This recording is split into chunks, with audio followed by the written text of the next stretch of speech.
Assalomu alaykum. Dunyoning har qaysi yerlarida yashayotgan muhtaram vatandoshlar. Hammanglarga Allohning salomi, rahmati bo'lsin. Hidoylar ekraniga xush keldinglar.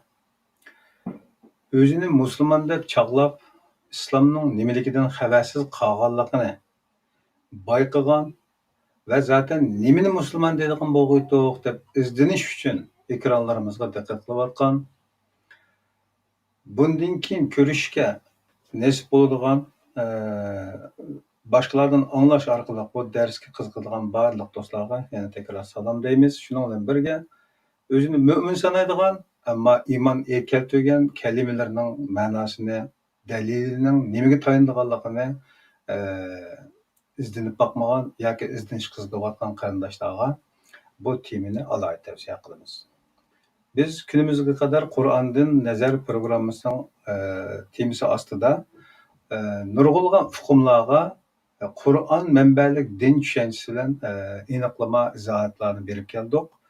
Bugungi bu programmani inshaalloh eski tushunchalarimiz ko'ni qoldiq, boshqalardan o'rganib olgan, quloqdan tinglab olgan yoki anglab olgan, qarg'ularcha ergishayotgan ota-bobolarimizdan miros shaklida tushunib, an'anaviy urf-odatlarimiz va alışkanlıklarımız deydi. Yani adetlengenlerimiz bilan birga qo'shilib, hammasini din tushunchasi bilan qaraydigan, ammo dinning nimaligini haqiqiy tushunishga, izlanishga vaqt chiqarolmagan qarindoshlarga qisqa yo'l orqali, bugungi shu tema orqali bir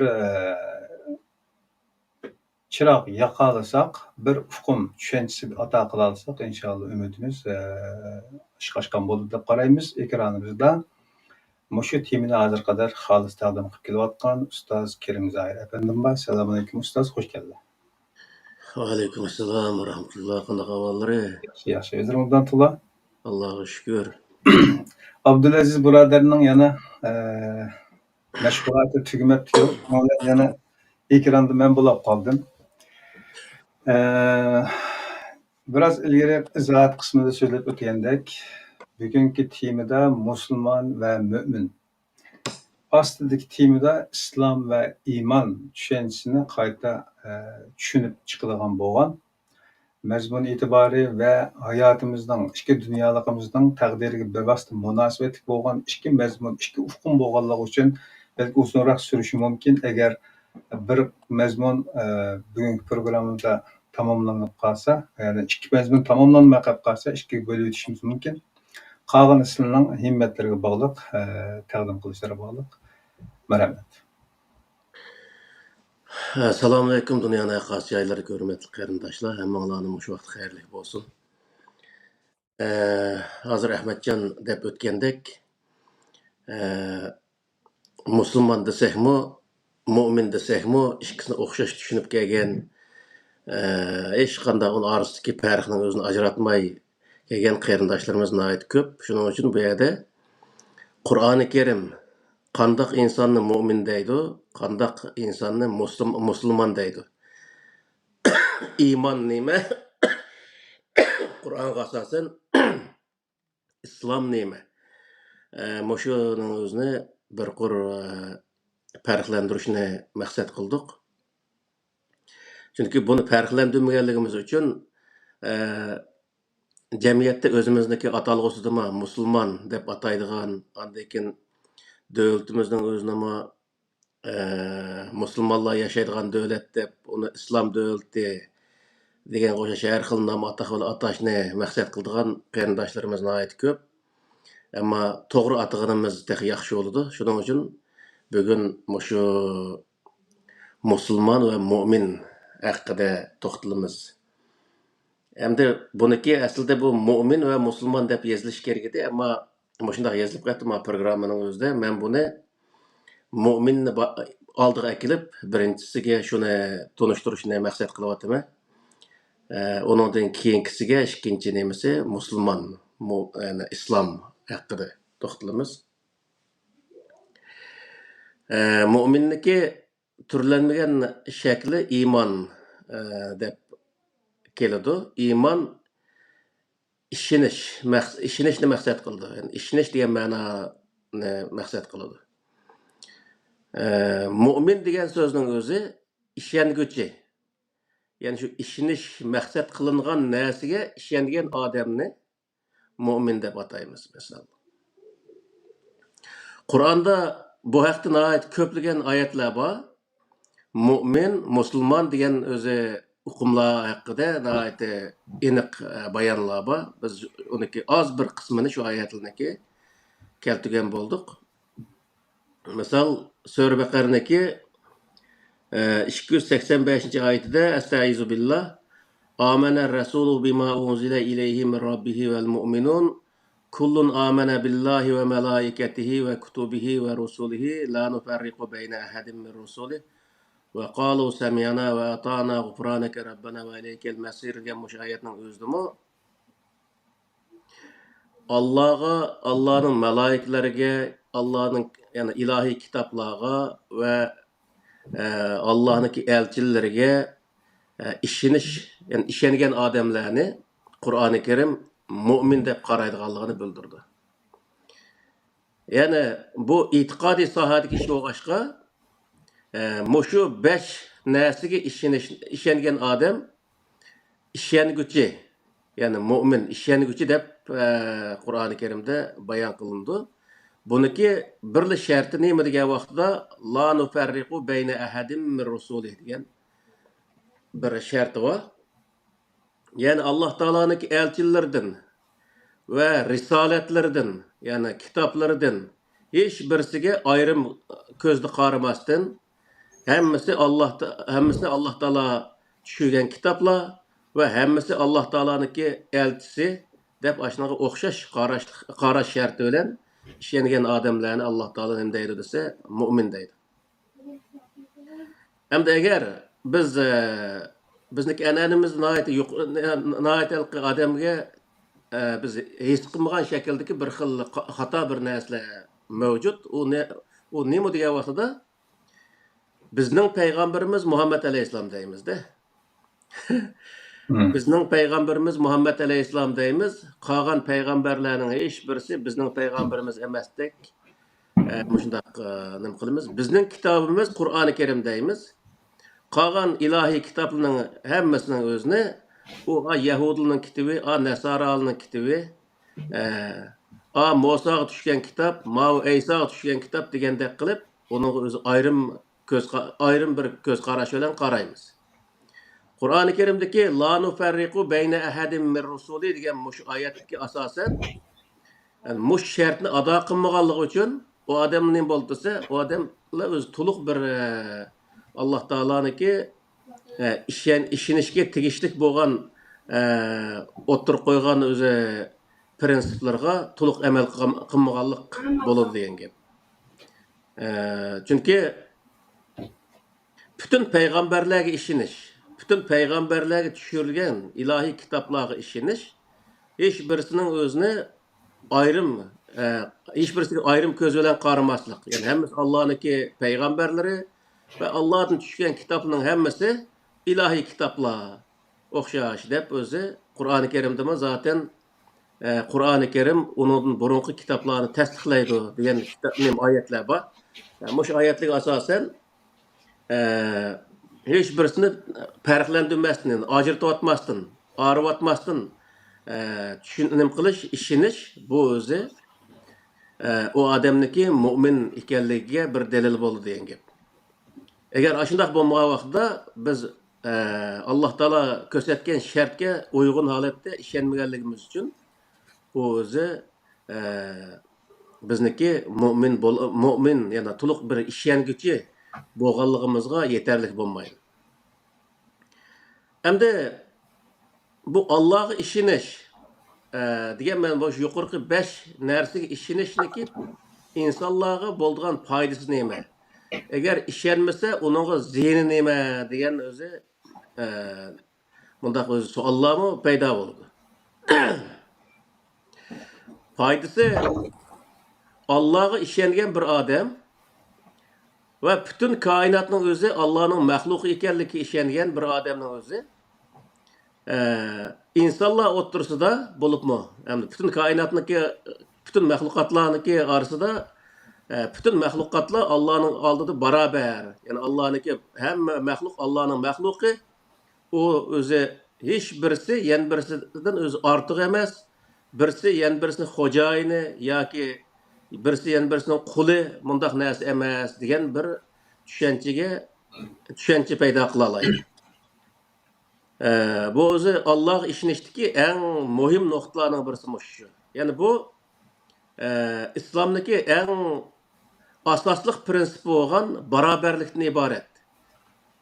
Barobarlikdan iborat butun koinotdagi maxluqotlarning hammasi Allohniki maxluqi, hammasi Allohning maxluqi bo'lishda barobar degan bir o'zi nuqtaga akilishda bu cho'ng rol o'ynaydi. Mushu nuqtaning o'zini kichiklatgan vaqtda insoniyatga kichiklatgan vaqtida hech bir inson yan bir insondan yuqori emas. Bir inson yan bir insondan o'zi oliy emas. Bir inson yan bir insonning xo'jayini emas. Bir inson yan bir insonning quli emas. Hamma inson o'xshash Alloh taolaning oldida barobar. Alloh taolo yaratgan hamma insonlar o'xshash bir insonlik nuqtasidan onun uchun uniki haq-huquq hamma jihatdan biz barobar. Undan qoldigan hech qanday bir yerimiz yo'q va undan ortiqmi bir yerimiz yo'q deganning o'zini his qildirish uchun Alloh taolo menga ishoninglar va qolgan maxluqotlarning hammasi meniki yaratgan maxluqim. U hammasi o'xshash degan bir yerga akelish uchun Alloh taolo bu shu ishonishning o'zini bizga tavsiya qilliq. Bu nuqtada aytgan vaqtda insonlar Alloh taoloniki oldida barobar ekanligini, butun insonlar o'xshash ekanligini his qilgandan keyin o'ziniki tortib oladigan haq-huquqlari uchun kurash qilishdimi, uniki jangovarligi oshadi misol.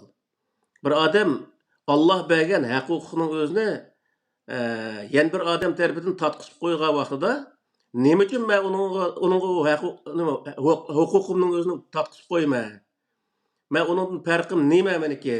Mening uningdan kam bo'lgan hech qanday bir yerim yo'q-ku degan bir o'zi yerga kelgandan keyin u o'ziniki haqqi va huquqini qo'lga keltirish uchun kurash qilishda ruh bo'ladi misol.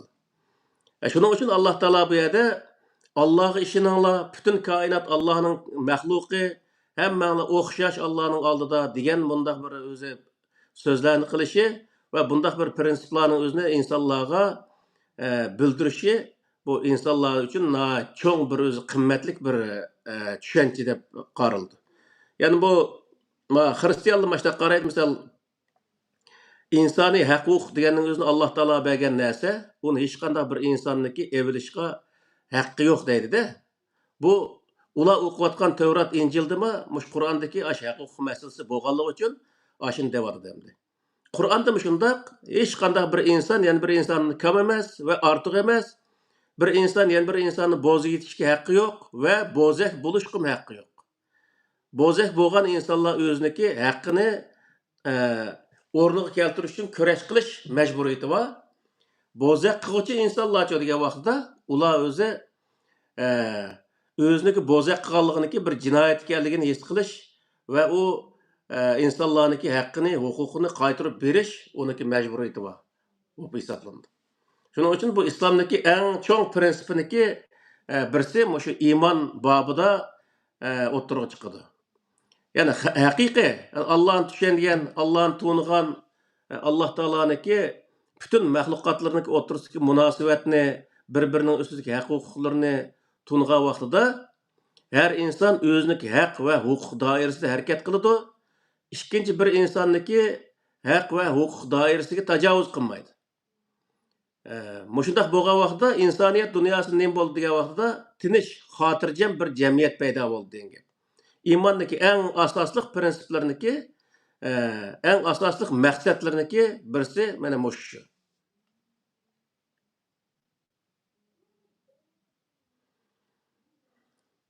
Yani buni Qur'oni Karim Sura Al-Imron'daki 64-oyatida Qul ya ahlal kitabi ta'alu ila kalimatin sawa'in baynana wa baynakum alla na'budu illa Allah wa la nushrika bihi shay'an wa la yattakhiza ba'duna ba'zan arbaban min dunillah فَاِنْ تَوَلَّوْا فَقُولُوا شَهَدُوا بِأَنَّنَا مُسْلِمُونَ degan mush oyatning o'zida tafsili bayon qildi.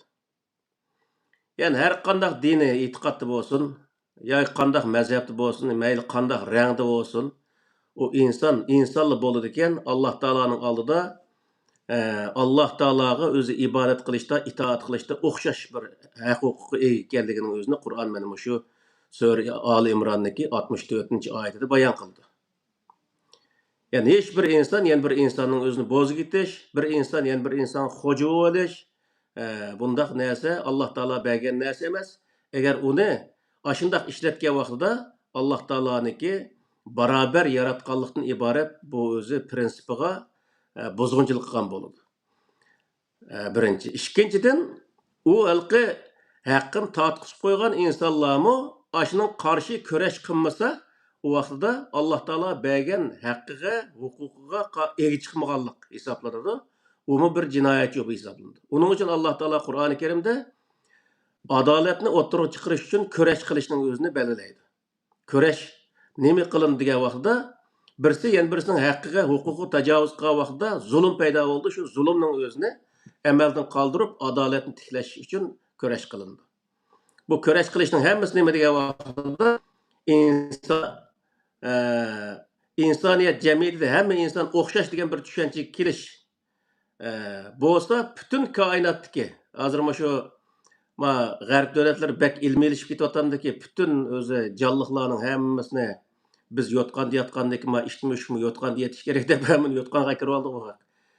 Hamda demak, haddi hisobsiz andaq huquq berib etdik mahaqning o'zi hozirgi vaqtda bu maxluqotlarni o'zniki nemasidan o'zniki kimlik doirasini chiqarayotgan darajada mandaq bir huquqni berib qo'ydik-da. Bir ish bo'lsa, ishniki tabiati shu normal tug'ilgan ishni bir jangalda beqib cho'ng qilsa, u qandoq bir maxluq cho'ng bo'ldi. Mandaq yerda baqqandan keyin bu ishlik holatini yo'qotib, andaq boshqa bir maxluqqa aylanib qoldi-da. Buni o'zi shu maxluqniki haqqi, huquqining o'zini yo'q qilib nemasi bo'lgan gap endi.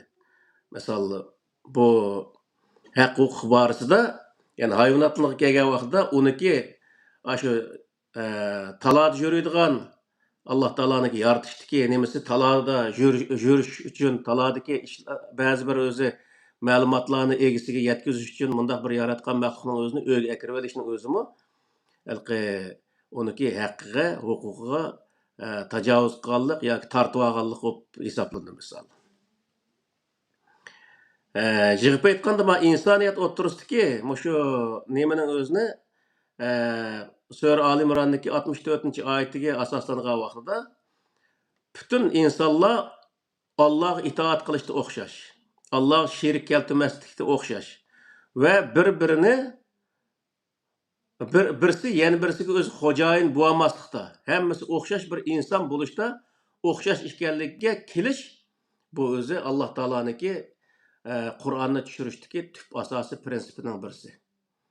Ya'ni hammamiz Allohning oldida o'xshash, hammamiz o'zi birsimiz yana birimizning xo'jayini bo'lmaslik bu Alloh taolo belgilagan bir prinsip. Ham o'zi hammamiz o'xshash bir insonlikda birga yashash bu bizning majburiyatimiz. Onun uchun biz bu yerda birsimiz yana birimizning xo'jayin bo'lib olish, birsimiz yana birimizning o'zini ezish, zulm qilish bu Alloh taoloniki barobar yaratishdan iborat bu o'zi prinsipiga buzg'unchilik qilganlik deb tushunish va shundoq amal qilish unayti o'zi to'g'ri bir o'zi amal bo'lgan bo'ldi. Shuning uchun bu yerda iymon masalasi kelgan vaqtda iymon la ilaha illalloh deb qo'yishning o'zi yetarli bo'lmaydi. İman degan nima degan vaqtda shu rivoyatlardan bor. Mal iymon degan vaqtda al iymonu nima man aminahun nasu degan o'zi ibora bilan sharhlaydi. U nima degan vaqtda insonlar uniki so'z harakatlaridagi tajovuzchilikdan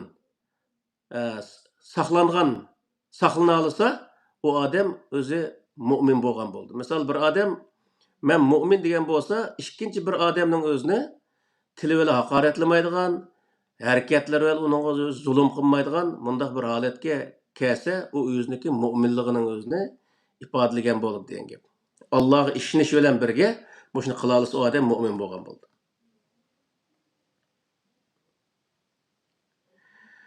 Endi bu iymonning o'zi Allohga ishonish, malaikalarga ishonish, kitobga ishonish, payg'ambarlarga ishonish, oxiratga ishonishdan iborat bu 5 ishonishlikni asos qilgan bir prinsip.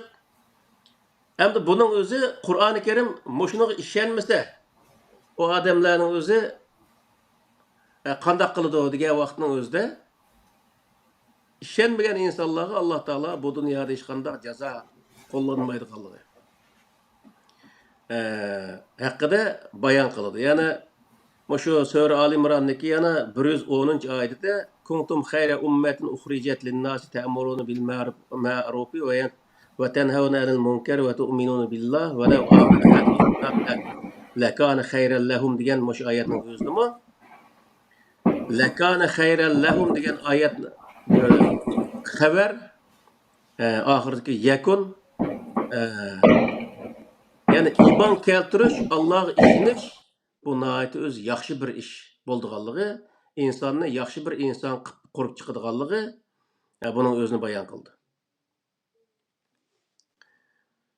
Ya'ni Qur'oni Karimga asoslangan vaqtida e'tiqod erkinlik bilan so'z erkinligidan iborat bu ikki erkinlik, fikr erkinligi deydi. E'tiqod erkinligi bilan fikr erkinligining o'zini Qur'oni Karim keng kushadi bergan. Uning uchun Qur'oni Karimda xohlagan odam ishonsin, xohlagan odam ishonmasin, u o'zining ishi.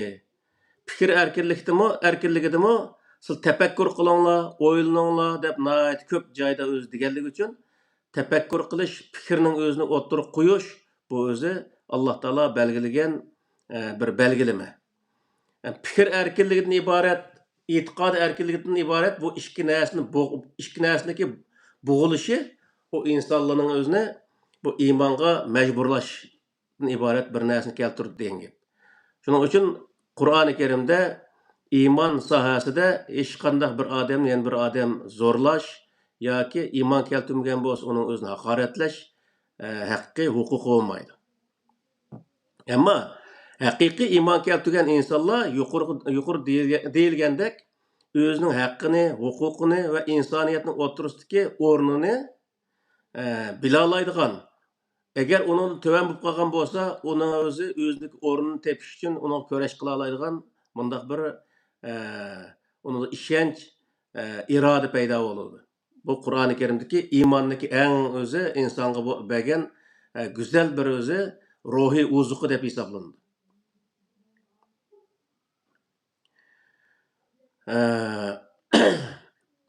Yani Qur'oni Karimda Sura Baqarniki 256-oyatida la ikraha fid-din qad tabayyana rushdu minal g'ay degan mush oyatning o'zida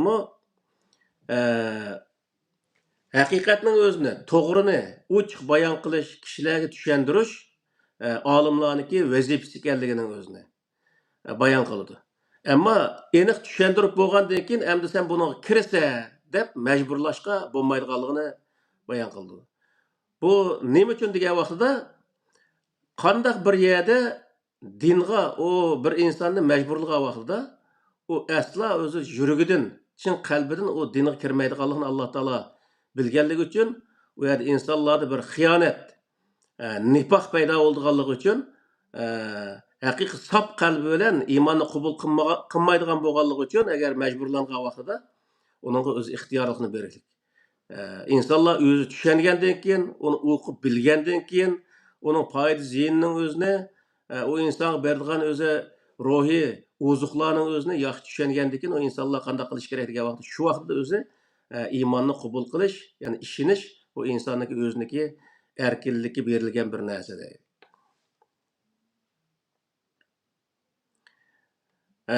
Yani şunun o'xshash agar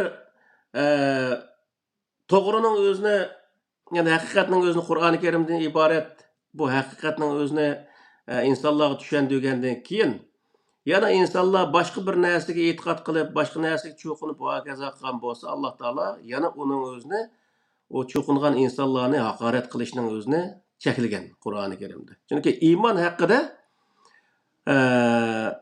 bu o'z Qur'ondagi haqiqatlarning o'zini, Qur'onga asoslanib turib, koinotdagi haqiqatlarning o'zini insonlarga tushuntirib, mana mandaq buni Alloh taolo mandaq yaratgan, buniki murakkab qonuniyatli mandaq deb insonlarga tushuntirish bu o'zi bilimlik insonlarniki qildigan ishi.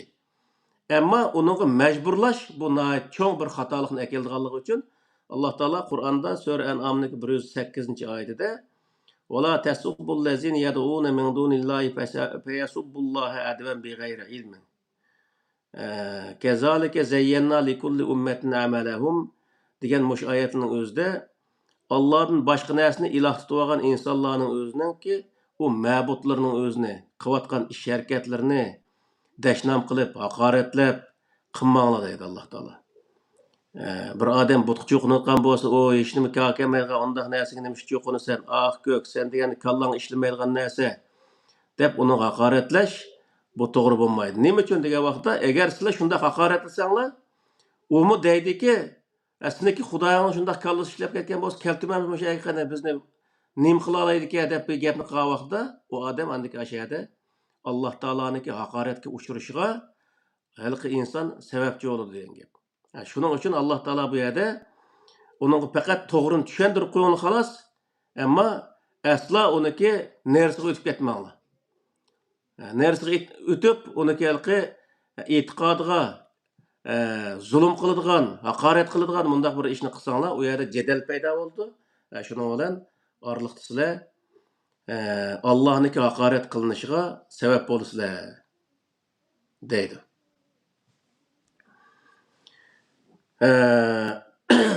Yana Kafirun surasida mı oxirsidagi xulosida lakum dinukum valiyadin degan oyatmi mana mushuning o'zini bayon qildi. Hamma odamning dini e'tiqodi o'ziga. Yana bu yerda bir narsani bizga ochiq Alloh taolo bayon qilyapti. Mu'min haqiqiy, yani mu'min bo'lgan bir odam, o iymonni, e'tiqodni yaxshi bilgan, Qur'oni Karimni yaxshi bilgan odamniki vazifasi nima degan vaqtda haqiqatni tushuntirish insonlarga, haqiqatni o'zini bayon qilish, har xil shaklda bayon qilish orqali Alloh taoloniki qudratini, Alloh taoloniki bu kitoblarniki o'zi haqliqining o'zini bayon qilish bu olimlarniki vazifasi, yana dinni bilgan insonlarniki vazifasi ekanligini o'zi bayon qilyapti. Ammo uning nersi o'tib, halqi tushunmagan yoki bilmagan insonlarning o'zini haqoratlash va uni o dinga zo'rlash ishlarining o'zini Alloh taolo qattiq cheklaydi. Chunki boy deganga o'xshash, qanday vaqtda bir insonning o'zini bir o'z diniga zo'rlagandan keyin, o zo'rlagandek nima oqibatda uningga kelgan narsa nima desa, saxtipazlik. Ya'ni kirgan taqdirda saxtipazlik bo'lib kiradi.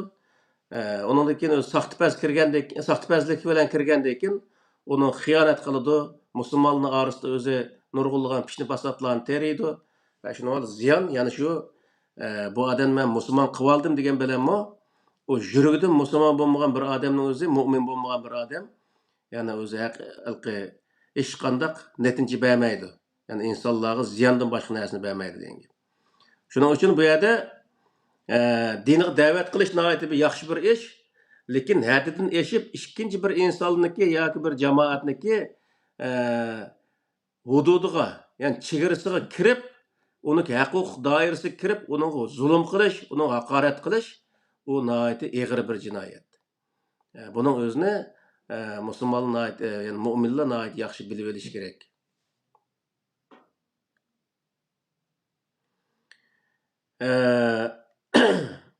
Yani mushundaq dinchilik qilish orqali, yani dindor bo'lishni Alloh taolo Qur'oni Karimda nihoyatda ko'p yerda bizga bayon qiladi. Allohning diniga ishonishniki nihoyatda yaxshi bir ish ekanligini ko'p yerda bayon qiladi. Va lekin zo'rlamaslik haqida nurg'u yerda yana zo'rlashni cheklaydi Alloh taolo. Va dinchilik qilib, dinning sababi bilan yoki mazhabchilik sababi bilan bir-biriga hujum qiladigan mundaq ishlarga cho'disa, Alloh taolo buni qattiq cheklaganligi uchun Sura Baqarniki 190-oyatdan 193-oyatgacha oraliqda وقاتلوا في سبيل الله الذين يقاتلونكم ولا تعتدوا إن الله لا يحب المعتدين واقتلوهم حيث ثقفتموهم وأخرجوهم من حيث أخرجوكم والفتنة أشد من القتل ولا تقاتلوهم عند المسجد الحرام حتى يقاتلوكم فيه فإن قاتلوكم فاقتلوهم كذلك جزاء الكافرين فإن انتهوا فإن الله غفور رحيم deb o'zi kofirlarga bo'ldigan urushlarning o'zini ular o'zi sizlarga tajovuz qildigan bo'lsa sizlarmi uning qarta hujum qilinglar agar ular sizlarni masjidi haromniki qishida sizlarga urush ochsa sizlarmi uning qarshi urush etchinglar ularga qattiq jazo qo'llaninglar deb bo'lgandan keyin ular uning yansa ularniki o qilgan ishlarni alloh taolo kechiradi deb bo'lib 93 oyatida وَقَاتِلُوهُمْ حَتَّى لَا تَكُونَ فِتْنَةٌ وَيَكُونَ الدِّينُ كُلُّهُ لِلَّهِ فَإِنْ انْتَهَوْا فَلَا عُدْوَانَ إِلَّا عَلَى الظَّالِمِينَ degan mush oyatning o'zida yana buni tafsili bayon qiladi. Fitna, qarshilik yo'q bo'lgan qadar ular qarshi kurash qilinglar. وَيَكُونَ الدِّينُ لِلَّهِ ma'noda. Yani bir yerde وَيَكُونَ الدِّينُ كُلُّهُ لِلَّهِ barliq din Allohga bo'lgan qadar sizlar kurash qilinglar deydi. Bu nima degan gap desa, bu tarjim qilganda, nurg'u yerda shunday tarjim qiliqliq. Hamma odam musulmon bo'lgan qadar o'zi, ya'ni yoki iymon etgan qadar sizlar urush qilinglar degan bo'ldi. deb shunday o'zi tarjim qiliqliq. Bu nihoyat xato bir tarjima. Barliq din Alloh uchun bo'lgan qadar. Bu nima degan bo'ldi degan vaqtida din, ya'ni bir adam Hristiyan bo'lsin, yana birisi Yahudi bo'lsin, yana birisi mu'min bo'lsin, yana birisi Buddist bo'lsin, birisi bir mazhab, yana bir mazhabda bo'lsin, nima bo'lishini qat'iy nazar, ashlarning hammasiniki diniy e'tiqodi Alloh bilan shu odamniki o'tirsik ish bo'lgan qadar kurash qilinglar. Ya'ni bu nima degan maqsadni bildiradi degan vaqtida bir odam men o'zi Qur'onga ishongan bir odam sen bunun ishonishing kerak deb yana bir odamga hujum qilmaydigan bir holatga tushkichlik holatda. Birisi men Hristiyan deb o'tirib, yana bir odamning o'zini sen nima Hristiyan bo'lmaysan deb uning o'zini Hristiyanlikqa majburlamaydigan holatga kelgichlik. Ya'ni Payg'ambar alayhisalom zamonasida bo'lgan urushlar asosan diniy urush bo'lgan. Diniy urush bo'lganligi uchun Makkani ishg'ol qilgan vaqtida Payg'ambar alayhisalom nima deydi? Shu vaqtda o'zi shu yerda kofirlarni o'ltisi bo'lgan gap. Uni o'ltirmay qo'yishlik sabab nima degan vaqtda bo'ldi endi bundan keyin biz o'zimizning dinni o'zimizga, sizlarning diningni o'zingizga biz o'zi insonlikda birga yashayli deb tinchlikqa nima qo'l qo'yganligi uchun payg'ambar alayhisalom ularning o'zini bo'ldi degan chunki Qur'oni Karimda tinchlik qo'l qo'yib nimaning o'zini bojni to'lagandan keyin u odamlarga chaqilishga bo'lmaydi. Shuning uchun bu yer nima degan vaqtda bütün insonlarniki musulmon bo'lishini Alloh taolo tavsiya qiladi. Majburlash emas, tavsiya qiladi. Tavsiya deganda ya'ni mushunda qilsanglar yaxshi bo'ldi deb Alloh taolo yuqoridan bir oyatni o'qidi, lakana khayran lahum deb. Shu iymon etsanglar Allohga, Allohning farishtalariga, kitoblariga ishonib shunda qilsanglar bu nihoyat yaxshi bo'ladi deb Alloh taolo uning o'zini insonlarga tavsiya qildi. Lekin hech bir insonning o'zini desa, unga majburlamaydi. Majburlashqimi hech qanday bir insonga haq yoki huquqni bergan emas, hech bir payg'ambarga. Hech qanday bir payg'ambar o'zining ummatining ichida ma odamlar iymon etdi, ma iymon etmadi, iymon etmaganning o'zini yo iymon etish kerak yoki bo'lmaydi.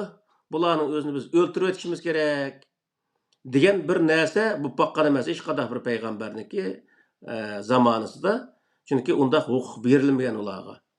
Shuning uchun yaxshi ishning o'zini insonlarga tavsiya qilish va agar uning kirmay qolsa, u yaxshi bir ideologiyani, islomdan iborat bunday yaxshi bir ideologiyani insonlarga tashviq qilish bu nihoyat bir yaxshi bir ish. Lekin uning o'ziga majburlab kirmagan odamni haqoratlab, tillab bunday qilishning o'zi bu nihoyat yomon bir ish. Shuning uchun Alloh taolo hamma odamniki diniy e'tiqodi o'ziga mazhabi o'ziga uniki jazosini, mukofotini qiyomat kunisi men o'zim beraman. Sizlar o ishga aralashmanglar. Iymon e'tiqodning ishi mening bilan shu bandining orasidagi ish. Bu sizlar o'z oranglardagi ish emas. Unda bo'lgandan mening bilan u bandining orasidagi ishqa sizlar kirib olmanglar deb Alloh taolo insonlarga buni tavsiya qiladi. Shuning uchun bu yerda iymon uchun kurash jihad qilinmaydi.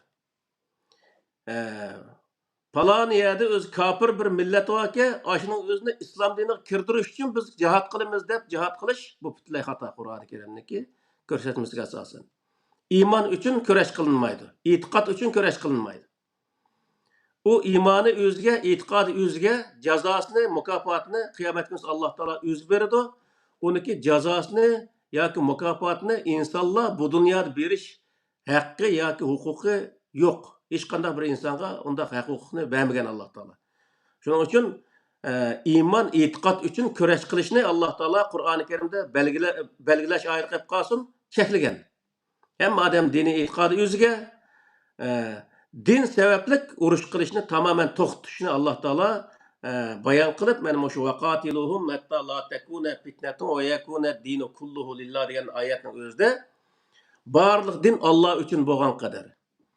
Ya'ni o'zi bir yerda nurg'unlagan 100 xil, 1000 xil dindagi insonlar bo'lsin, hammasi mening dinim o'zimga degan o'z e'tiqod bilan yashash, sirtqa chiqqan vaqtida u alqi bir dindagi bir dindagi insonlar bilan muomala qilgan vaqtida insonlik nuqtasidan chiqib turib muomala qilish. Buni Alloh taolo belgilagan.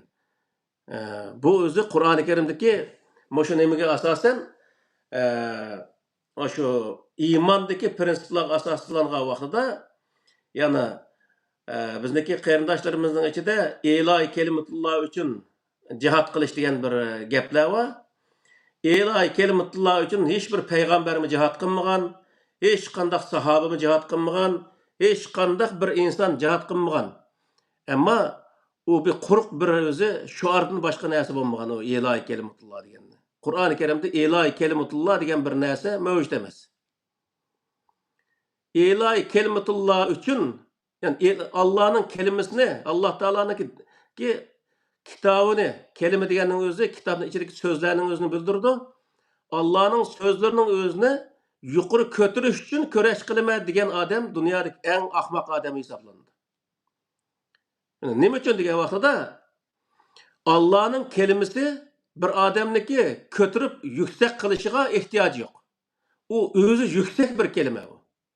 Qur'oni Karimda kelimatullohi hiyal uliya degan oyat bor. Allah'ın kelimesi yüksek bir kelime deydi. O insandaki kötürüp onu yüksek bir uğruna çıkışına ihtiyacı yok. Yani bu yüksek bir kelimenin özünü insanlara düşürüşteki maksat ne diye vaxtida insanlarniki her cihetteki özü hakiki insanlıktan jiroqlashib ketgan taraflarının özünü yuqori ko'tarish orqali yani yo'qitib o'z insonligini yuqori ko'tarish uchun tushgan kitob bo'lg'achqa Alloh taolo buni Kelimetullah hiyal uliya deb atagan. Qur'oni Karimdagi har bir so'zga insonlar amal qilgan vaqtda o'ziniki axloqiy sohasidagi bo'lsin, har sohadagi ishlar bo'lsin, uniki darajasini o'zi ko'taradi degan gap. Aslida uni nurg'un qatim deb o'tdik.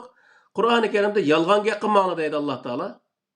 Bir odam shu yolg'on gap qilishning o'zini Qur'oni Karimda shunday debdi. Zodi bu Alloh taolo shuni degan ekan, men uni tashlashim kerak. Deb şu yalgan gapni tashlagan vaqtida u insonlar o'tirisidagi obro'yimi o'sidi. Hamma inson uni nima deydi degan vaqtida bu yolg'onchi emas, bu rost so'zlaydigan odam bu. Deb u odamga atrofidagi insonlar ishonadi. İnsanlarning ishonchisini elishmi u muhim bir narsa. Misol bir odam Qur'oni Karimda misol zulmning o'zini qattiq cheklaydi. Bir odam hech bir insonga zulm qilmaydigan bo'lsa, bu noatbak o'zi zulm qilmaydigan shunday bir yaxshi bir odam deb ham odam uni o'ndaq to'naydi. Bir yerda odamning o'zi shunday birisi zulm qilib tursa, atrofidagi odamlar ishonmaydi unga. Bu odam bunday zulm qilgan odam emas bu. Bu yolg'on chapinyapti odamga deb insonlar uni andaq qaraydi. Demak bu nima degan vaqtda Qur'oni Karimning ichidagi har bir axloqiy nuqtadagi ishlar bo'lsin yoki bo'lmaydi jinoyat nuqtalardagi o'g'irlik deymiz, zino deymiz, bundaq ishlar bo'lsin. Mushuning o'zini qilma deganning o'zini qilmasa, Qur'oni Karimniki shu buyruqlarga amal qilgan holatda qilmasa, u odamniki darajasi mushu dunyoda oshadi. Mushu dunyoda butun insonlarning orasida bu u odamniki o'zi yaxshi bir odam ekanlikdan iborat bir o'zi sifatlari insonlarning orasida yeyiladi. O insonniki yuz obro'y aşadan aşırı degan gap, ya'ni ko'tariladi degan gap. Alloh taolo qil deganni qancha qilmay, qilma deganni qilgan sari o insonniki yuz obro'y tushib, insonlarning o'rtasida badbashir bo'lib, hech bir inson uni beshdan og'siz bo'lib ketadigan gap. Shuning uchun bu yerdagi narsa nima degan vaqtda Allohning kelimasini insonlar yuqori ko'tarish emas, Allohning kelimasiga esilgan insonlar o'zini yuqori o'ringa ko'tara oladi. Yani Allah'ın kelimesi insanı yukarı o'ringa, haqiqiy insonlik maqomiga ko'tarish uchun kelgan bir kelim bo'lganligi uchun insonlar buningga esilgan vaqtda haqiqiy insonlik maqomiga erisha oladi, shu yerga o'zini yuksalta oladi degan gap. Shuning uchun bu yerda avvar bo'lib Allohning kelimasini biz o'z yuqori o'ringa ko'taramiz deb avvar olmaslik lozim. Chunki Allohning kelimasi uni hech bir inson yuqori o'ringa ko'tara olmaydi. Köteyde küçümü olmaydı onda adamınki. Bu yerdeki məqsədini düşünüş lazım. Allah'ın kelimesi insanların haqiqiy insanlık makamına götürüş için kelganliginin özünü düşüngen vaqtda bu nəhayət özü onun yaxşı paydını alaydı. Doğru bir düşüncəyə ega ola alaydı. İnsanların oturusunda o adamınki onun əməl qilgan adamınki yüz obro'yi Qur'oni Karim ko'rsatgan bo'yicha bo'ladi. Qur'oni Karimda İnne ekremakum indallahi etqakum degan bir oyat var. Sizlarniki hurmatga sazovar bo'ldiğinizlar Allohning dargohida xatolikdan saqlaninglar deydi. Allohning dargohida deganning o'zi qiyomat kunimi u odam hurmatga sazovar bo'ladi. U bu dunyoda ko'rsiz, bu dunyoda ham u odam hurmatga sazovar bo'ladi. O yaxshi ishni qiladigan, yomon ishni qilmaydigan odamni kim hurmatlamaydi misol. Shuning uchun Alloh taolo bu yerda to'g'ri ish qilgan odamlar Allohning dargohida hurmatga sazovar inson bo'la oladi deydi. Bu iymonniki nihoyat o'zi muhim nuqtalari. Alloh taologa haqiqiy ishongan, Allohning kitobiga ishongan insonlar ishongandan keyin Qur'oni Karimda sami'na va ata'na degan oyatlar bor sura Baqaraning oxirisida. Sami'na va ata'na degan oyat nimani bildirdi desa, biz onu anladık ve itaat kılımız, çokum onun itaat kılımız diyen bir vaadini bildirdi. Biz aşı ayetine her katın dua kılalıda okuyumuz. Oqa vaxtının özde Kur'an-ı Kerim'in anlığallığımızını, Allah Teala'ya devatqallığımızını bildirdi ve onun itaat kıldıqallıqtan ibaret bir iradımızın namayan kıllığını bildirdi. Hem biz aşınıға haqiqi itaat kıla vaxtı diyen vaxtda biz müşahede vaadimizge tuğan bolumuz. İman diyeninin özün bir tarafından vaadi diyen mananı bildirdi. Misak degan ma'noni Qur'oni Karimga ishonish, ishongandan keyin men mushu narsani, mushu kitobga men amal qilaman deb ashnaga va'da berishning o'zi nima desa, misak bo'lib atiladi. U misakning o'ziga amal qilish Qur'oni Karimdagi har bir Alloh taolo buyurgan ishlarni joyida qilish, to'sqan ishlardan vaqtida yenish bu o'zi amal qilganlik bo'lib hisoblanadi.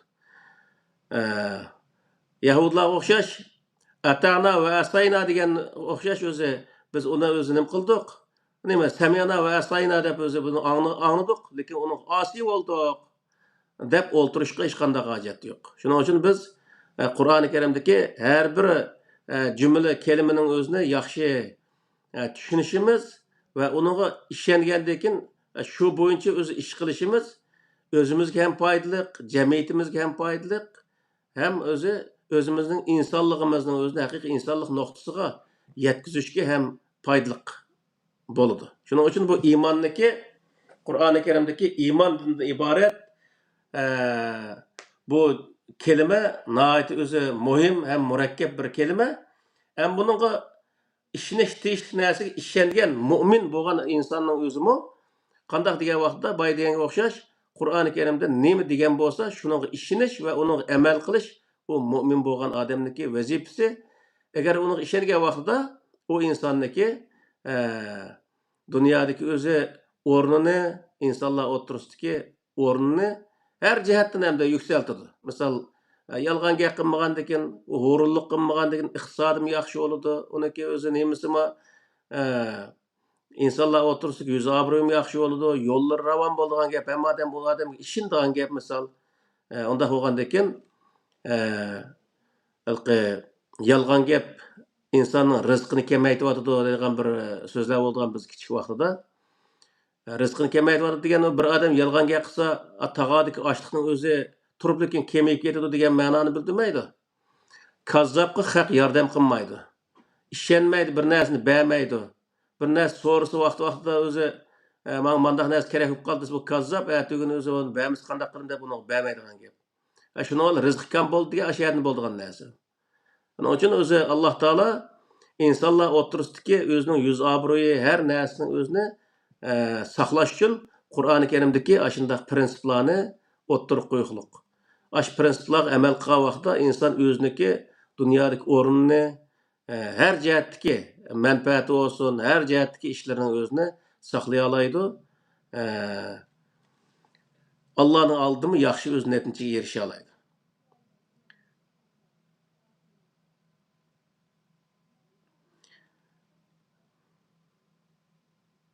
Hamda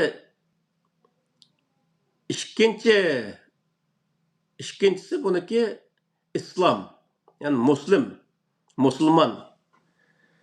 Musulmonniki buerdagi nimasi islom tinchlik barpo qilish degan ma'noni bildiradi. Muslim, ya'ni musulmon degan so'zning o'zi tinchlik barpo qiluvchi yoki tinchlik uchun kurash qiluvchi degan ma'noni bildiradi. Bütün payg'ambarlar hammasi mo'min bo'lishning sirtida ham musulmon bo'lgan, ham insonlarning o'zini musulmon bo'lishga da'vat qilgan. Chunki musulmon bo'lish insonlarga mo'min bo'lishga o'xshash undaq ixtiyorlik qo'yayotgan bir ish emas. O ishonish, Allohga ishonish, kitobga ishonish, payg'ambarlik, ferishtalarga ishonishning o'zini Alloh taolo ixtiyoring, ishonsang ixtiyoring, ishonmasang ixtiyoring deb uni o'zini "Faman sha'a falyu'min va man sha'a falyakfur" degan oyat bilan uni bayon qilgan bo'lsa, bu islom, ya'ni bir odamning musulmon bo'lishini degan vaqtda uning o'zini Alloh taolo majbur o'z islomga kirish, ya'ni buni o'zini majburlagan.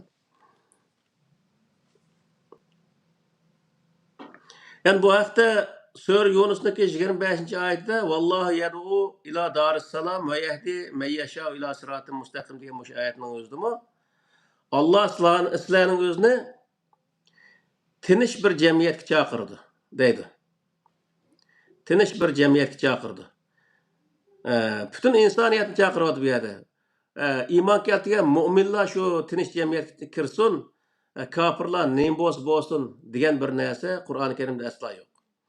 Yana o'zi Sura Baqarniki 208-oyatida "Ya ayyuhallazina amanu dukhulu fis-silmi kaffatan va la tattabi'u khutuwatish shayton innahu lakum aduwwun mubin" degan bu oyatning o'zidimi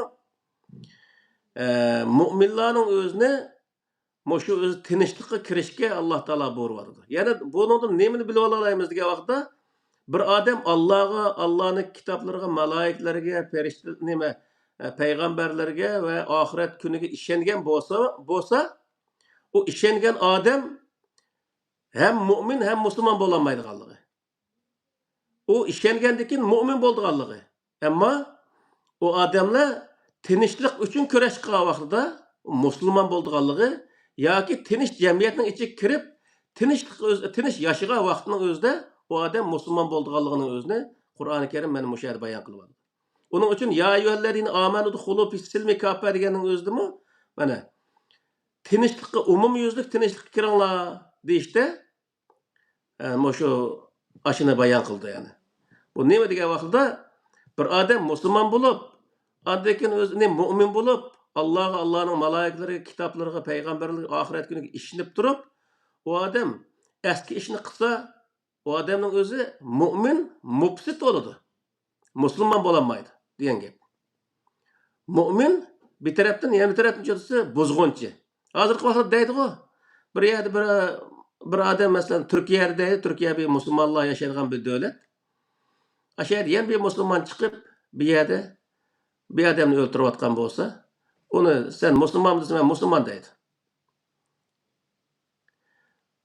Sen mu'minmi desa, men mu'min, Allohga ishonamsan desa, ishnama deydi misol. Ammo qilayotgan ish desa, u yer jamiyatning tinchligini buzadi. Buzgandan keyin u odam o'ziniki musulmon emasligini o'zini ifodalaydi. Shuning uchun bu yerda musulmon bilan mu'minning o'rtasida shunday o'zi zo'r farq bor degan gap. Islom tinchlik barpo qilish. İslomiy jamiyat deganning o'zi tinchlik barpo qilingan bir jamiyat degan gap. Ya'ni bir odam, men bir odamning diniy e'tiqodiga hujum qilmaydigan, milliy kimlikka hujum qilmaydigan, bir odam yana birisining o'zini haqorat qilib, o'zi to'van ko'rmaydigan, bundaq o'zi barobar yashaydigan, qonun oldida hamma odam o'xshash yashaydigan bir jamiyat shundaq o'zi barpo qilingan bir jamiyat. Nima jamiyat degan vaqtda islomiy jamiyat bo'lib hisoblanadi. U yerda shu jamiyatga kirib u yerda hech qanday buzg'unchilik qilmay, shu jamiyatda yaxshi aralashib, yaxshi yashagan insonlar degan vaqtda ular hammasi musulmonlar deb ataladi degan gap. Ya'ni musulmon bo'lish Allohga ishonish bilan munosabati yo'q.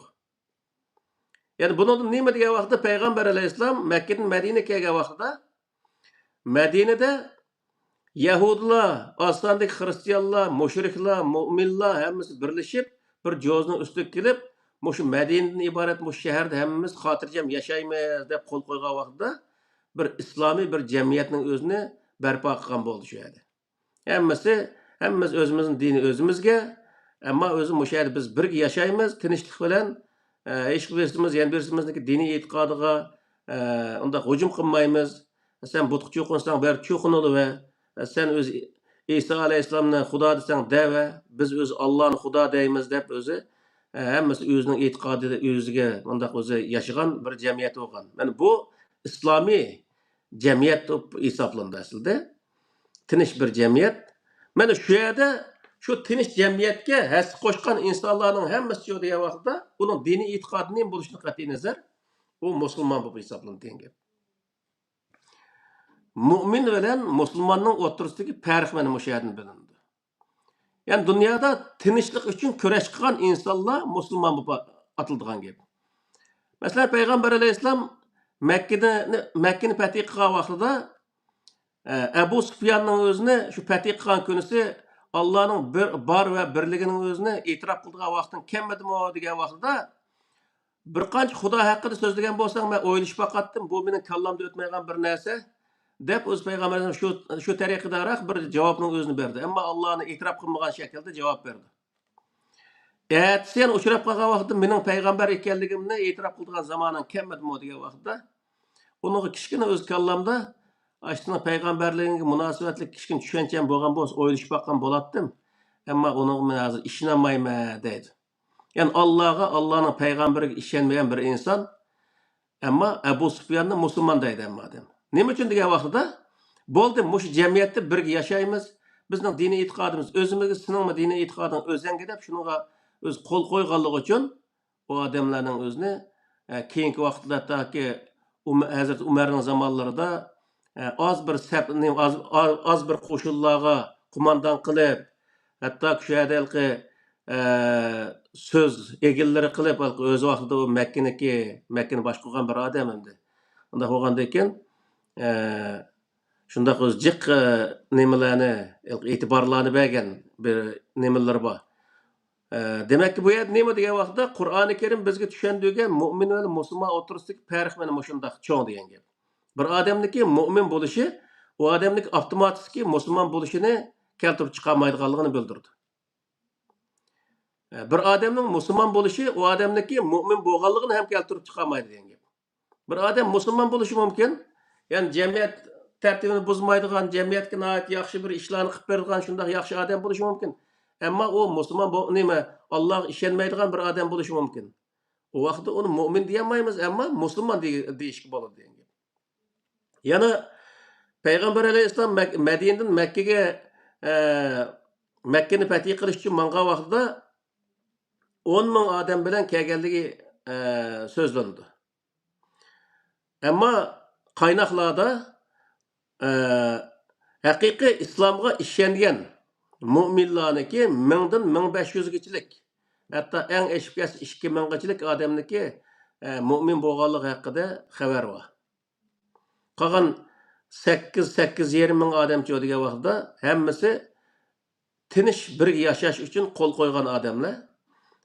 Shu sababdan ular o'zi u yerda birga yashagandan keyin u yerda askardan birga chiqiradigan gap. Shuning bilan o'zi Makkani fath qilish uchun payg'ambar alayhissalom bir safda mangan.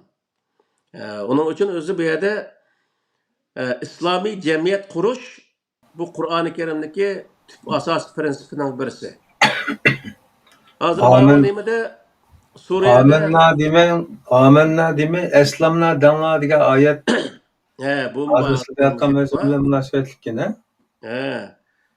Bu Suriyada Jolanining o'zi hamma dindagi insonlar o'z diniga erkin o'zi nima e'tiqod qila oladi. Uningga biz hech qanday chaqilmaymiz, hech kim chaqilmaydi uningga.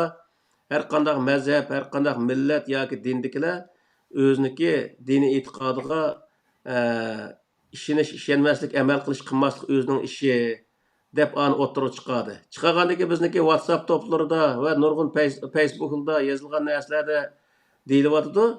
Mana ko'mamda aning o'zi mana hozir islomiy bir jamiyat quramidi deydi. Ashuni qurgan jamiyati aşı degan gapi islomiy bir jamiyat. Bütün insonlar, ya'ni Suriyadagi bütün xalqning o'zi qaysi mazhabda bo'lsa o'zining mazhabiga e'tiqod qila oladigan, qaysi dinda bo'lsa shu dinga e'tiqod qila oladigan bir sharoitni yaratib berish va bütün shu yerdagi har millat, har din va har mazhabdagi insonlar bizniki diniy e'tiqodimiz, mazhabimiz o'zimizning shaxsiy ishi deb o'tirib jamiyatda bütün hammamiz Suriye xalqi bo'lishda o'xshash bir insonlar biz. Hammamiz Suriyaniki qonunning oldida o'z barobar degan mundaq bir holatda uning o'zi amal qilishi bu Qur'oni Karimdagi islomdan iborat bu prinsipiga amal qilganligini bildirdi degan gap. Yana o'zi sura nimaniki Hujratniki 14-oyatida hozir sil degan shukan وقالت الأعراب آمنا قل لم تؤمنوا ولكن قولوا أسلمنا ولما يدخل الإيمان في قلوبكم وإن تطيعوا الله ورسوله ولا يلدكم من أعمالكم شيئا إن الله غفور رحيم degan mush oyatning o'zimi deydi. Payg'ambar alayhisalom Makkani fath qilgan vaqtida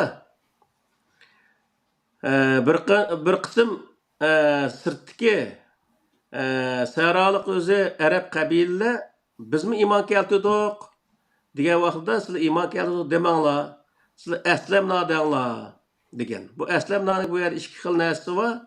Birisi taslim bo'lish, yana birisi u yerdagi tinchlik kelishimga qo'l qo'yishdan iborat. Ular ham taslim bo'lgan, hamda kip o'zi hammasi bo'ldi. Biz o'zda hokimiyatga boj to'laymiz, ammo o'zimizning diniy e'tiqodni qilib qolamiz deb o'tirib shu tinchlik kelishimga qo'l qo'ygan. Qo'l qo'yganligi uchun ularni hech qanday qatlam qildigan bundaq ishlar bo'lmagan.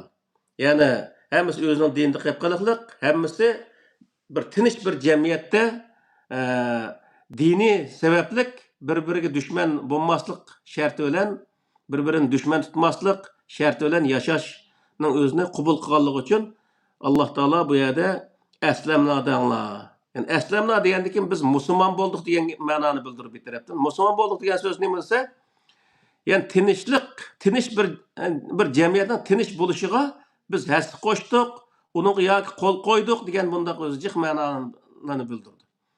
Qo'l qo'yganning o'zi o tinchlikqa hassa qo'shganligidan iborat.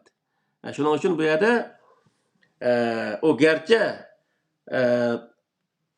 Qur'oni Karimdagi yani Allohga ishonish, Allohning bor va birligiga ishonish, payg'ambarning barhaqligiga ishonish, kitobga, farishtalarga, oxiratga ishonishdan iborat. Buni ishonmagan bo'lsa-mu, ularning o'zini musulmon deb atashning sababi mana shu. Nima uchun degan vaqtda ular tinch bir jamiyatga kirgan va uni qabul qilganligi uchun. Yana payg'ambar alayhissalom vafot bo'lib ketgan vaqtidami Abu Bakrning xilofat davrida shu Madinaning atrofida bir qabila yoki bir qancha qabila qarshi chiqib bo'ldi. Biz Muhammad bilan kelishim tuzgan. Hamda Abu Bakrga biz o'zi bojni to'lamaymiz degan vaqtda Abu Bakr u yerda ular qarshi bostirish siyosatini epmangadi. Andak ularni bostirib qaytadan ularning o'zini hokimiyat qo'shidi. Buning o'zi nima desa degan vaqtda nurg'un odam deydi, Qur'onda zo'rlash yo'q deydi, dinda zo'rlash yo'q deydi. Mana o'sha yerda nima ularni o'ltirdi deydi. U dinga kirmading deb o'ltirmadi ularning o'zini. Hokimiyatni parchalading. Deval turib, hokimiyat qayta bosh egdirish uchun ularga o'zi ularni o'zi nima qildi? Ularga harbiy yurish qildi-da. Shuning uchun bu yerdagi narsa nimani bildiradi degan vaqtda islomdan iborat. Ya'ni tinch bir jamiyat barpo qilish uchun kurash qilish, jihad qilish, yana urush qilishning o'zini Alloh taolo farz qilganligini bildirdi. Qur'oni Karimdagi butun o'zi nimalar, mana shu ijtimoiy tuzumlar islom uchun tuzilgan tuzumlar.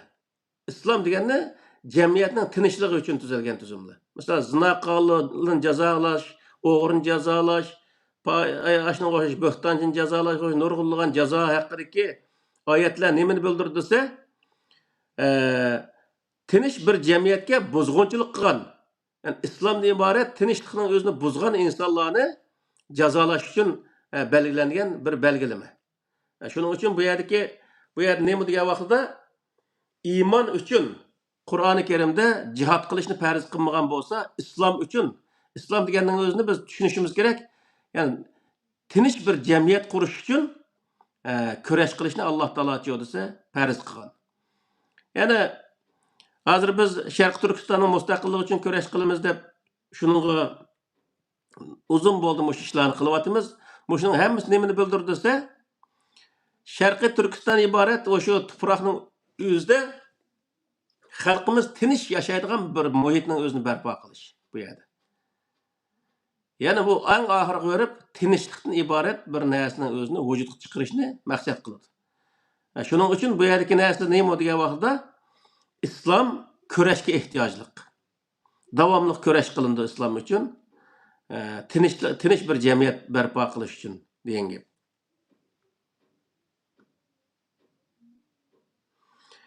Yana Sura Baqarniki 128-oyatida İbrahim Aleyhisselam'daki duası iken Rabbana ve cealna muslimayni leke ve min zurriyetina ummeten muslimeten lek ve arina menasikena ve tub aleyna inneke entet tevvabur rahim degan mush ayetning o'zidimi bizni musulmon holatda musulmon qilgan deydi Alloh nima deb duo qiladi.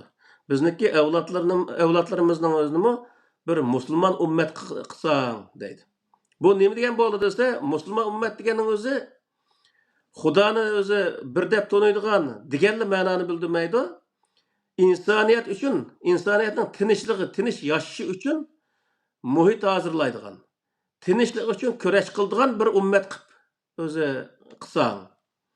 Biznimi ashunday bir ummat qilsa, bir insonlarni qilsang, ya'ni insonlarning tinch yashash uchun kurash qiladigan bir inson qilgan bizni deb o'zi duo qilganligini bildirdi.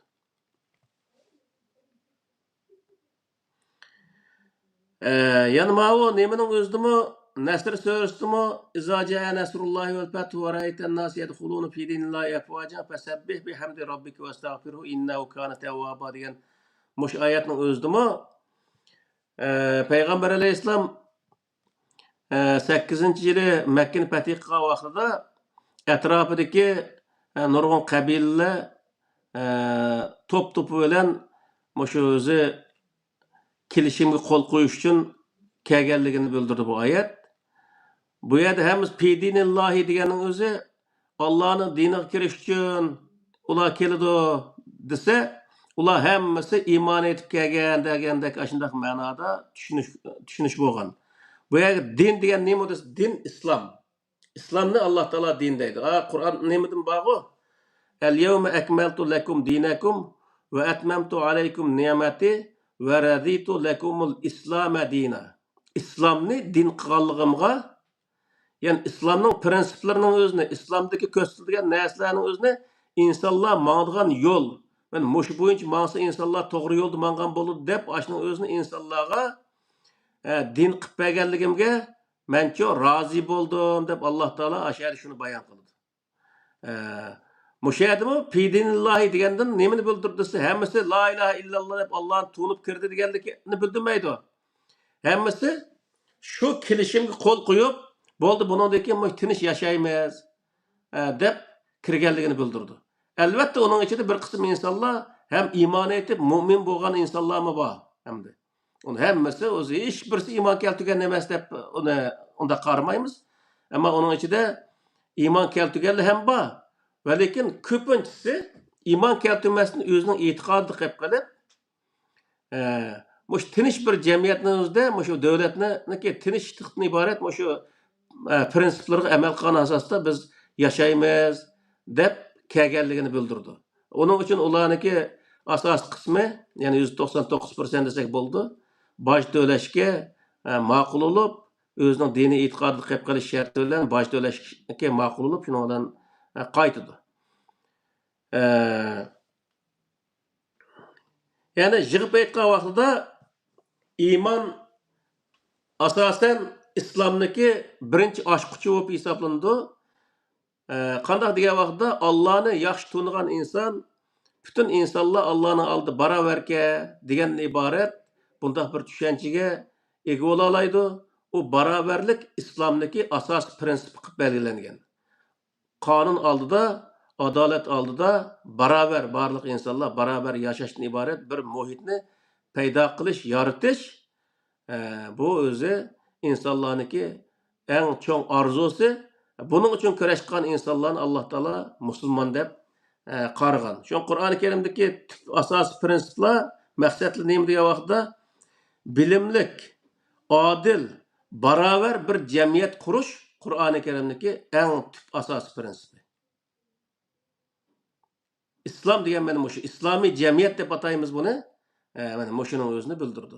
Ya'ni dunyoning hammasi mana aytgan vaqtda har qanday bir davlat bo'lsin, o'zining ichida bir islomiy bir jamiyat qurishning o'zini orzu qiladi degan gap.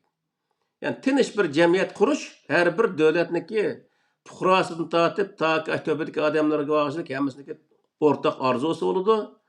Uning o'zi islomiy bir jamiyat. Islomiy jamiyat desa hamma odam la ilaha illalloh deydigan, namoz o'qiydigan insonlar bor jamiyat deganini bildirmaydi. Jamiyatda hamma odam bir-biriga hurmat qiladigan, bir-birining huquqiga tajovuz qilmaydigan, bundaq bir yaxshi bir go'zal bir jamiyatning o'zini Alloh taolo islomiy jamiyat deb o'zi qaraydi.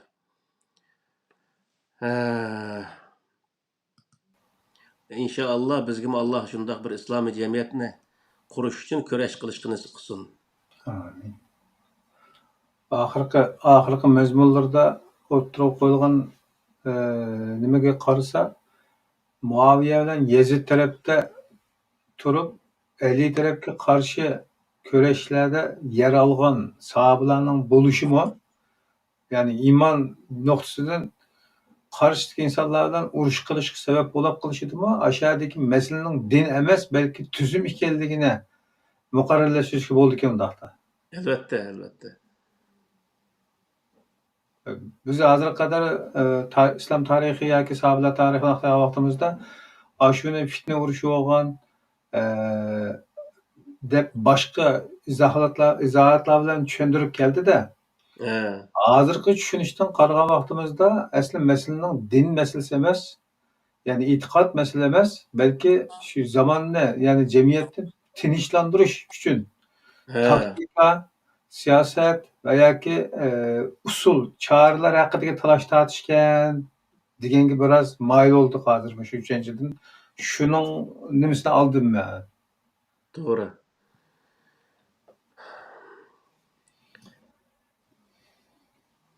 Bayatniyaga biraz atlab ketdik. Nurg'un savollar shakllandi, ammo vaqtida so'rayolmaganligimiz uchun, sizlarni nimadan chiqib ketmaslik uchun so'zlarni bo'lib o'tmay qo'ydik. Agar boshqa nima bo'lmasa, biroz savollarim bor, shuni so'ramdik yoki davom qilamizlar, mazmun bo'lsa.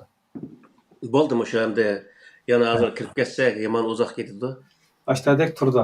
Men shunga Tushunishli mazmun bo'ldi deb itiboran o'ylayman. tayyor qilgan savolni hozir so'rab o'tgan bo'ldim. Ondaqda biraz əslima bo'lish uchun beshidan tartib ba'zan savollarni to'liqlash muvofiq deb qaradim. Beshida biz musulmon va mo'min degan bu tartibniki avval mo'minlikning birinchi o'rinda turadiganligini, ya'ni oldi bilan mo'minlik to'g'risida so'zlashning muvofiq bo'lganligini so'zlab o'tib ketildi. Hozirga qadar biz tartiblarga qaragan vaqtimizda musulmon, mo'min, muhsin, muttaqi deb bunday darajalar bor-da. Shu darajalarninki birinchisida musulmon keladi-da. Undaqda o'sha xatolik bor ekan shu tartibda. Ya'ni oldi bilan mo'min bo'lishimiz kerak ekan, ya'ni ishonguvchi bo'lishimiz kerak ekan. To'g'rimi? To'g'ri. Biz hozir tartibda ashtaq so'zladik. Aslida bu e'tiqod ishiga Alloh taolo boy deganga o'xshash hech bir zaman majburlash xarakterli bir so'z kelima ishlatgan emas. Islomda urush, hattoki shu tinchlikni buzgan insonlarga qarshi kurash qilishni Alloh taolo belgilaganda. Shuning uchun bu yerdagi masala nima degan vaqtida iymon masalasi Qur'oni Karimniki, unda desak nurg'un odamlar eg'rab ketishi mumkin. Asosiy prinsipga yozilmagan. Ya'ni har qanday odam iymon etmasa bo'lmaydi degan bir narsa Qur'oni Karimga yozilgan emas. Xohlagan odam iymon etsin. Chunki u xohlab ishonmasa, uni o'zi bilib, uningdagi ishonmasa, u odam yolg'ondan ishonadigan bo'lg'achqa, munofiq paydo bo'lgan bo'lg'achqa, Alloh taolo uningga hech bir zaman majburlash xarakterli bunday kelimalarni ishlatmagan. Undaqda qanday bo'lib, masalan, iymon masalasiga so'z qaragan yoki sal qaragan yoki sap shaklda tushuncha va ishonchiga erishamaganlarni aldirab hukmda masalan kofir, kufrliq nimasi bilan atashqa aldiraydi. Bu bizniki aramizda bo'layotgan narsa. Aslida u payg'ambarning zamonasidami undaq bir kafir, ma musulmon, ma munofiqni undaq tarkib oladigan ishlar bo'lmagan asosan. Chunki tinch bir jamiyat yashash asosiy prinsip shu bo'lgandan keyin insonlar orasida bir tinch bir sorun hozirlab olgandan keyin u yerda bir-birisi qaynishish orqali andagi to'g'rini tushunib, andagi o'zi u yerda u odam nima demoqchi, o iymonni andan keyin tushundi degan gap. Shuning uchun bu yerda birinchi uningga hozirlanadigan narsa nima desa, xotirjam, tinch bir jamiyat lozim. U yerda hamma odam o'zining fikrini erkin, ochiq oshkora o'tirib qo'ya oladigan bundaq bir narsa bo'lish lozim. Shunga la ikraha fiddin qad tabayyana rushdu minal g'ay degan oyatning o'zidami u haqiqatni aniq oshkora o'tirib qo'ya oladigan bir sorun bo'lmasa, uni tushunmoqchi bo'lgan insonlarmi tushunmaydi degan gap. Nima uchun degan vaqtda haqiqat ochiq oshkora o'tirib qo'yilmaganligi nima tushundi? Shunga bu yerdagi eng o'zi muhim narsa nima desa, tinch bir jamiyatning bo'lishi bek muhim. Bir-biriniki fikrga hurmat qiladigan, kallasini o'tmay qolib qolsa, kallamni o'tmadi, menga va sen kofir ekansiz, murtad ekansiz demasdan to'xtab tur, men bir o'ylanishay buning o'zini. Men bir kitob ko'ray yoki men uni qarta bir kichkina o'ginay deb bir odamdek bunda javob beradigan bir holatni shakllantirish bu Qur'oni Karimniki asosi. Shunga islom prinsiplarida hamma odam o'zining dini o'zimga deydigan bir holatni shakllantirish, ya'ni sekulyar bir jamiyat paydo qilish. Qur'onniki maqsadi shu. Shuning uchun o'zi Qur'onda bir odam, yana bir odam diniga yoki ma'budlarga haqoratlash va kaza ishlarni cheklashning sabablari shu. Fikrga hurmat qilish to'g'risida hozirga qadar bek chiq nimalar bor? Ta'kid, tavsiya jiq bor, nurg'un masalalarni biz odatlangan ifoda bilan ifodalab o'tib ekanmizda.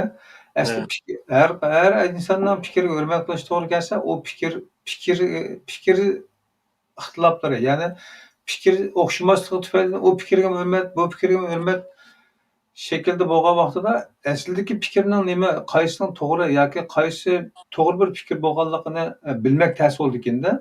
Bugun da Facebookda birisi chiqibdi ekan.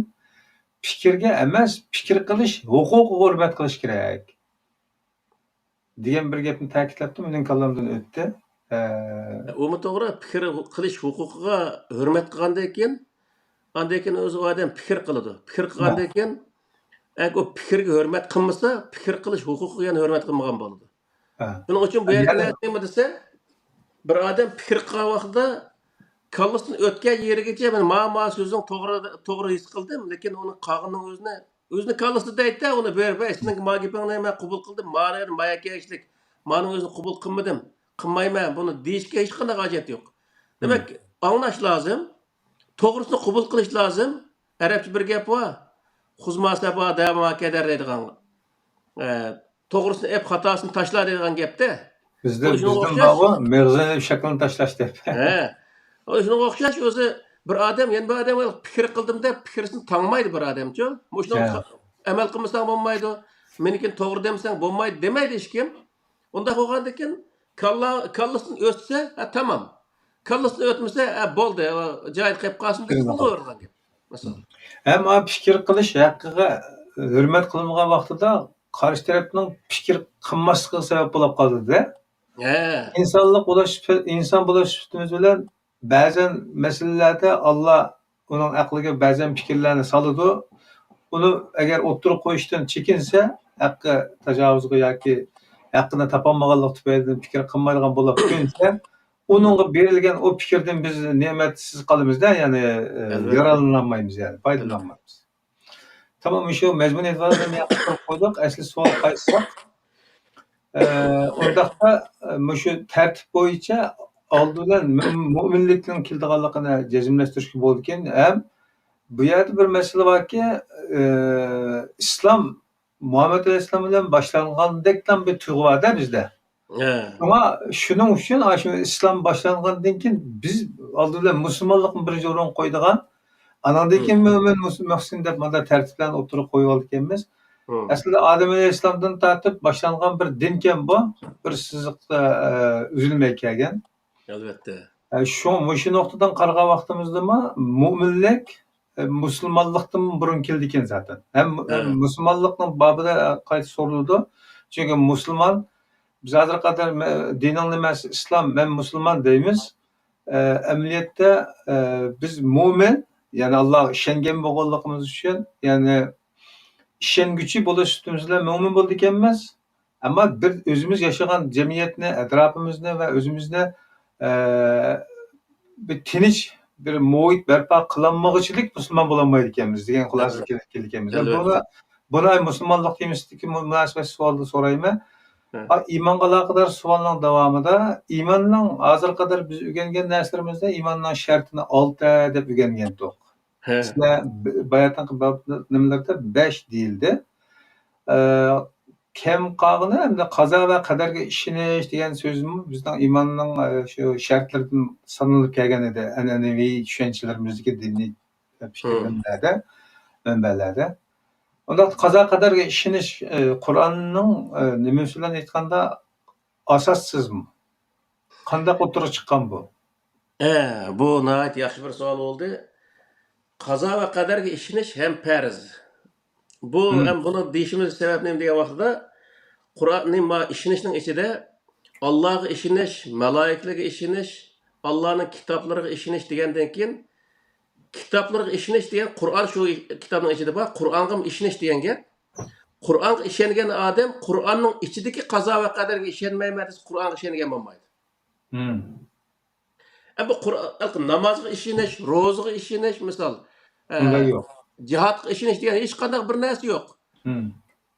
Ammo Qur'onga ishongan odam Qur'onning ichida shu narsa hammasi yeziqliq, shuning hammasiga ishonish degan gap bo'ldi. Shuning buning o'zini qazo va qadarga ishonish deb uning ichidan bir kalimani uzib elib Qur'onning sirtiga chiqarib turib iymonning shartiga qo'shish hech qanday hojati yo'q. Yani, Qur'onga ishonish bo'ldimi, uning ichida qazo va qadar bor. tushunishga bo'ldi. Undaqda qazo qadar masalasidagi bu nimaga shu temaga aloqador darsda tafsilga kiramiz. Lekin qazo va qadar ishonish shu kitobning ichidagi mazmunlarga ishonishning doirasiga kirib ketdi ekan. Ha, albatta. Ha. Lekin iymonning shartlarini 6 emas 5 deb jazmlashtirsak to'g'ri bo'ldi ekan. Tamam, buni da o'tib ketdik. Keyingi savol, Qur'on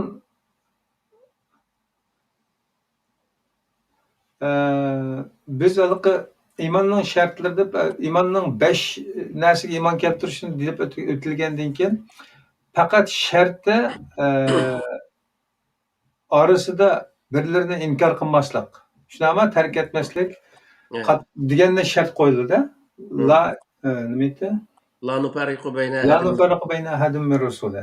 Ya'ni o rasullarning hech birini inkor qilmaslik sharti shart deyilgan edi shu 5 narsada. Undaqda Qur'on va Muhammad alayhisolamdan boshqalarning dindagi roli va o'rnichi. Boshqalar degani? Masalan, Qur'ondan boshqalari, masalan, Tavrat, Injil, Zabur ve Musa, Harun qatorliq diyelim, yani Peygamber Aleyhisselam, yani bizning deb qaytib ta'kidladilar. Yani en ahirgi payg'ambar bo'lgan, en ahirgi elchi bo'lgan Muhammad Aleyhisselam ve o ilib kelgan Qur'ondan boshqa burun ilgirki payg'ambarlar ve burungi kitoblarning biz e'tiqod qilyapmiz deb kelgan islomdagi o'rni, roli nima? Endi payg'ambarlarning masalasiga kelgan chog'da payg'ambarlarniki Muhammad alayhissalomdan tortib hammasiniki roli tugagan odamlar. Ularniki hozir bizga hech qanday bir narsani tavsiya qiladigan yoki bizga hech qanday bir narsani ko'rsatib beradigan undaq sharoit yo'q. Chunki o'lib ketgan odamlar. O'lib ketganlikdan. Shu burungi Musa, Isa payg'ambarlarga o'xshashlar, uniki roli tugagan, o'lgan odamning zaten roli tugaydi. Endi kitob kelgan vaqtida kitobdan bu Tevrat, Injil, Zabur degan kitoblarning o'zini biz tilga olgan vaqtimizda o kitoblardan Qur'oni Karimga to'g'ri keladigan yerlari meningda bor bu kitoblar. Tevrat, Injil, Zabur hammasi bor. Buniki to'g'ri kelmaydigan yerlarimi bor. E'tiqod sohasida to'g'ri kelmaydigan yerlari bor. Endi buniki biz hozir Tevrat, Injil va burun kitoblarga buni o'zimizga dastur qilib, qonun qilib bunday mangmaymiz. Qur'onni qonun qilib mangamiz deyishimizdagi sabab nima degan vaqtda? O kitoblarniki Allohdan tushgan kitob ekanligiga ishonamiz. Xolos. Ya'ni Qur'on bilan o'xshashlar, Qur'onni Allohdan, o kitobni Allohdan deb ishonamiz. Bu ishonishda hech qanday ayrimchilik qilmaymiz. O kitob Musoning kitobi, o kitob Isoning kitobi deb aniq ishtirotmasdan hammasi Allohdan kelgan kitob ekanligiga ve o payg'ambarlarning hammasi Allohning payg'ambarlari ekanligiga ishonamiz degan gap. Ammo biz hozirgi dastur qilishda Qur'onni dastur qilamiz. Qur'onni dastur qilsak o'zimizga Tevrat va Injilniki asl nusxasini o'zini dastur qilgan bo'lamiz. Misol. O'zgartirilmagan vaqtdagi asl nusxasini o'zini dastur qilgan bo'lamiz. Tevratdagi 10 amr deymiz. Masalan, zina qilmaslik, haqqini yemaslik, zulm qilmaslik o'xshash 10 amr bor. Misol, ash 10 amr hammasi Qur'oni Karimda bor. Unda bo'lgandan keyin ya'ni Qur'oni Karimni o'zgarmagan bir kitob degandan keyin Moshuniki Qur'oni Karimga amal qilganlik Tevrat va Injilniki o'zgarmagan asl nusxasiga amal qilganlik hisoblanadi degan gap. Shuning uchun bu yerda o kitobga yana qaytib berib amal qilish kerak emas. Xuddi Turg'un Almasniki birinchi qatim chiqqan 87-yil chiqqan kitobi original nusxasi hisoblanadi. Keyingi vaqtda Xitoylar uni o'ziga to'g'ri kelmaydigan yerni ep tashlab, uni boshqa narsani saplab, uni o'zgartgan yerlari bor. Ya'ni birinchi qatim chiqqan birinchi nashr bilan keyingi 5-chi, 10-chi qatimlik nashrsini o'tirisida farq bor edi. Xuddi shunga o'xshashda ya'ni Tevrat, Injillar asl tushgan holati Qur'on bilan o'xshash hisoblanadi. Qur'ondagi butun narsalar shu Tavrat, Injilda bor degan gap. Ham keyingi vaqt ko'rsa, halqi insonlar Qur'onda bor vattaba'u ma tatlu shayatinu ala mulki Sulaymon va ma kafara Sulaymon degan oyatning o'zidami ahli kitoblar Sulaymonga ular nimaga Qur'onga ergashmaydi, nimaga ergashdi desa Sulaymon haqida to'qilgan afsonalarga ergashdi degan uni ayndaq bir nimalar bor-da, ashuni din qilib olgan. Ashuni qo'sh afsonalar bu Tavrat, Injilning ichiga kirib ketgan. Unda bo'lgandan keyin Alloh taolo bu yerda u ashuniki ashun aslisining o'zini tasdiqlaydigan, yana sura Al Imronning 5-ida bor bu Alif Lam Ra, Alif Lam Mim, Allahu la ilaha illa huvel hayyul qayyum nazzala aleykel kitabe bil haqqi musaddiqan lima beyne yedeyhi ve enzelet Tevrat vel İncil degan mush oyatning o'zida ochiq turdi. Ya'ni uning oldidagi Tevrat va Injilni tasdiqlaydigan kitobning o'zini biz tushundik deydi. Tasdiqlaydigan degan nima desa, tasdiqlash deganda o bizniki masalan oyog'imiz bo'ladi-ku, oyoqniki mundaq chamining o'zini birisiga mundaq qavaqda o'xshash chiqadi. İki tal oyoqniki. Xuddi shunga o'xshash bir-birisini shu o'xshash shu birisiga ashnalar asl nusxasi o'xshash bir kitobni biz sana tushundik degan gap. Aynan tasdiqlaydi uni degan gap. Şoň biz Qur'oni Karimga amal qilganligimiz Tevrat va Injilniki asl nusxasiga amal qilganligimizdan derak beradi degan gap. Yani arlıqda hech qanday o yerda tanaquz degan bir narsa mavjud emas. Allohning dinida hech bir o'zgarishni ko'rmaysan degan oyat faqat Qur'on bilan tabi emas. Şu Adem Aleyhisselam'dan tartib qiyomat qadar o'zgarmaydiganligidan bishorat beradigan bir oyatga undaqdir, tamam? To'g'ri, to'g'ri. Shu Shunga dalolat qildi ekan. To'g'ri. Demak, hammasi Allohning dini bo'lganligi uchun. Yani ikkinchi bir masala, men shu ilgari vatanning turbatlari ochiq vaqtlarda ba'zi islomiy nimalarda munozirlarda işte deyishib qolatdiq. Shu chog'da ba'zan shu Injil yoki Tevrat bilan mangdigan, shu yo'l bilan mangaman deb shuni tavsiya qildiganlarning tashviqotlari bilan munozirlashib qolgan zamonlarda agar o'xshash bir manbadan keldi desak, bir nashrni, masalan bir Windows'ni deyli yoki Apple'ning nusxasini deyli. Agar mushu ultimatum nusxasi, mushu eng oxirgi nashri mushu, bu nashr hech qanday viruslanmaydi, buzilmaydi. Uni biz o'zimiz yasab chiqib nima qildik? Biz o'zimiz kapolat beramiz. Buningdan ilgariki butun iqtidorlar mushning ichida bor. Mushu eng kamolat etgan nusxasi mushu desa, hech qachon berib, yani Windows 95 yaxshi edi deb koni nashrni ishlatmaymiz-ku biz. Shunga o'xshash bir misol elib bir munozir qilishganligim esimdan kechdi hozir. Yani hozir ham mush mazmun e'tibori bilan Qur'oni Karimning ilohiy kitoblarning eng oxirgi nashr bo'lish sifati bilan qiyomat qadar boqiy qildiganlik sifati bilan bu shu orijinal dinning mujassamlangan buzilmaydigan bir nusxasi ekanligini ta'kidlashni muvofiq ko'rdim. Xo'sh, keyingi savolga o'tsam, mo'min ishonguchi bo'ldi undaqda. Undaqda amal va ibodatning roli ahamiyati shu. Iymon nisbatan. Yani ishini qo'yib qo'yishda kifoyimi yoki ishonguchining bir qilish tegishlik bir ishi bormi?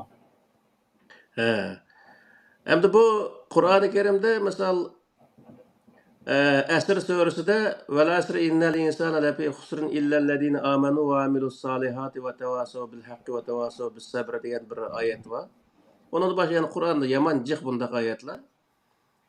Bir odam Allohning kitoblariga, farishtalarga shu 5 ishinish tegishli bo'lgan 5 narsaga ishongandan keyin u o'ziniki shu ishonchisini yaxshi ish bilan yetgan aziyatga sabr qilish bilan namoyon qilolmasa, u quruq iymonni hech qanday narsaga asqatmaydiganligini bildirdi. Yani bir odam la ilaha illalloh deb qo'yib osmon putni ko'tarib yotsa, hech qanday narsa hal bo'lmaydi. O odam o'zi Allohga ishonish, Allohning kitobiga ishonish bilan birga shuning ichidagi bo'rilgan ishlarning o'zini qilishga mukallaf qilindi. Misoq bu. Yani misak deganning o'zi Alloh bilan orliqda ilqi nima deydi bizda kelishim tuzash demdik. Ahdi. Ma o To'xtam. turklar To'xtam. turklar To'xtam. anglashma demdi bu nima deydi Anlaşma dedi. Kelişim deyimiz biz. kelishim. Bu kelishimga o'xshash bir narsa. Hamda Hı. Xudo sen meni tushiribsan, men buni angladim, men cho'qim shunga itoat qilaman degandan keyinla u va'damizga turish lozim. Va'daga turish faqat u iymonni yaxshi ish bilan amaliyotga aylantirish bilan vujudga kelgan narsa. Şoň özü yaxshi iş bilen amalga oshirolmasa, keştik meşit kirip dua qilish bilen yoki bo'lmaydi keştik özü zikr tasbih etish bilen hech qanday ish hal qilinmaydi. Ya'ni Qur'on nima deydi desa, amanu va amilus solihat deydi. İşini de unudaki o işençini ameliyatda yaxshi yo'l amaliy ish bilen özü namoyon qiladi. Yani o quruq nazriyani so'zlash orqali hech qanday ish hal bo'lmaydi. Qur'on o'zi amaliyotchan bo'lishini o'zini boruydi. Biz burundan shu nazriyaga jiq berilib ketgan bo'lg'achqa ishimiz bunda oxir ketganining sababi shu. Agar endi biz Qur'onga ishongandan keyin uni amaliyot qanday qilgan vaqtda buni texim yaxshi go'zal qila olamiz. Shunday bo'lgan vaqtimizda, qilgan vaqtimizda ishimiz oldiga mangdi. Tamam. Bundaqda şu iman taqozo qilayotgan amal yaxshi amallarning javhari musulmonlik sifatida namoyon bo'ldi ekan degan nimaga keldim ma'zur. İmanga aloqador qismidagi savollarim yuqoriqilardan iborat. Endi musulmonlik aloqador yani İslam ve Müslümanlık alakadar sualda Müslüman tinchlikni buzganda musulmonlikni yo'qotgan bo'lamdi. Albatta. O odam o'zi Allohni biladigan nima, Allohga ishongan, malaikaga ishongan, kitobga, payg'ambarga, oxiratga ishongan bo'lsa-mu, lekin o odam tinchlikni buzgan. Ya'ni bir jamiyatda u yerga bomba qo'yib, bu yerda odam o'ldirib, bu kaza qilgan bo'lsa, hozir uni terrorist deydi. Qur'oni Karim uni mufsid deydi. O odam o'zi musulmon emas, mu'min, ammo mufsid, yomon ish qilgan mu'min bo'lgan bo'ladi u vaqtda. Buzg'unchi mu'min bo'lgan bo'ldi. Allah. Shuning uchun u halqi bir odamning namoz o'qishi, u odamning o'zi Xudoni tunishi uniki musulmon bo'lganligini derak bermaydi. Musulmon bo'lish ayrim bir masala. Musulmon bo'lish degani jamiyatning tinchlikqa hassa qo'shish. Buning o'zi hassa qo'sha olgan odam, ya'ni jamiyatniki tinchlikqa hassa qo'sha olgan odam bu o'zi o'zining musulmonligini namoyon qilgan inson bo'ldi.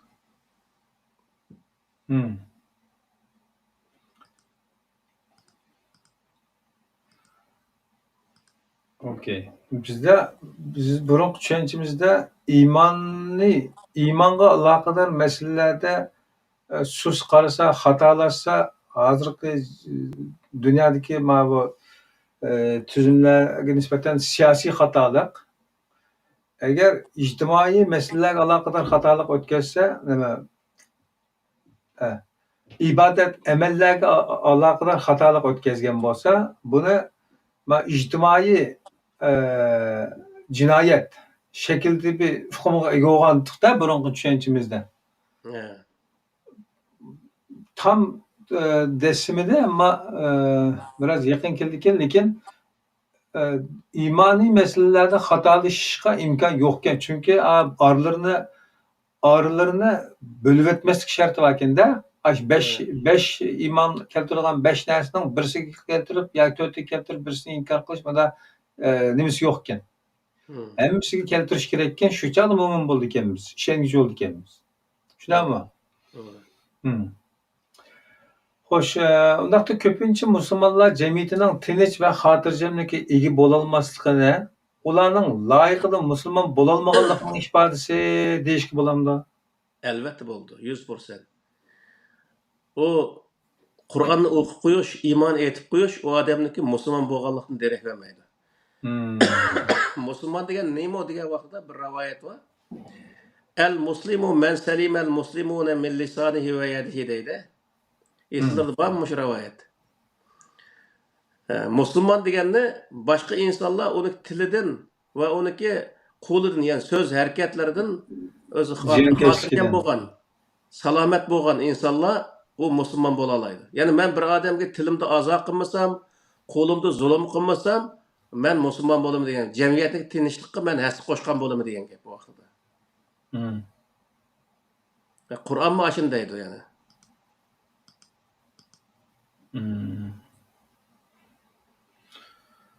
Okey.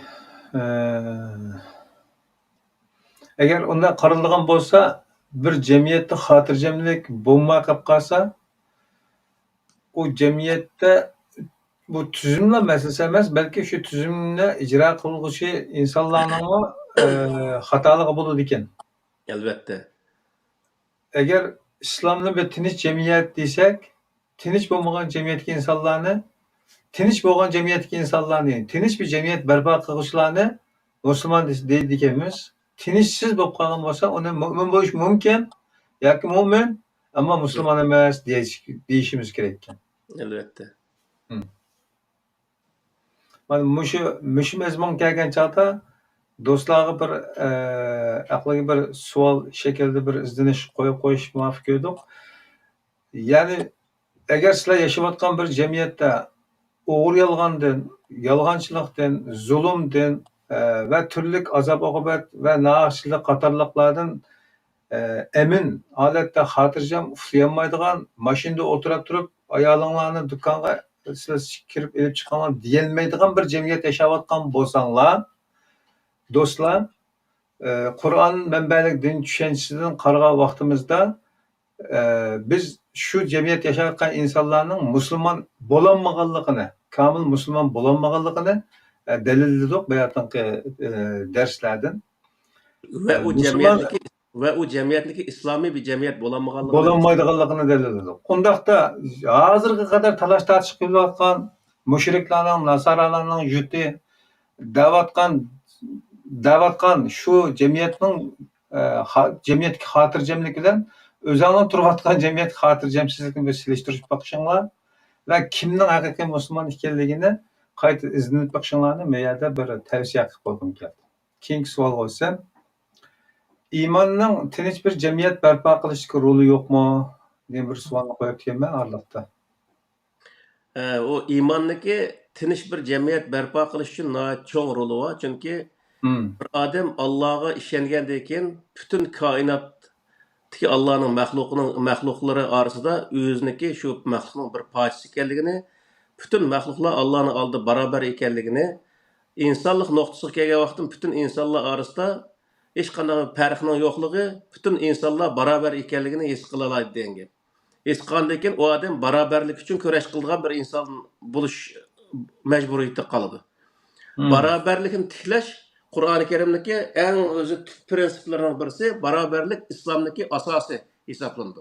Hamma odam barobar haq-huquqda yashash, hech kimga zulm qilmaydigan bir jamiyatni qurish, bu islomiy bir jamiyat qurganlik deb hisoblanadi.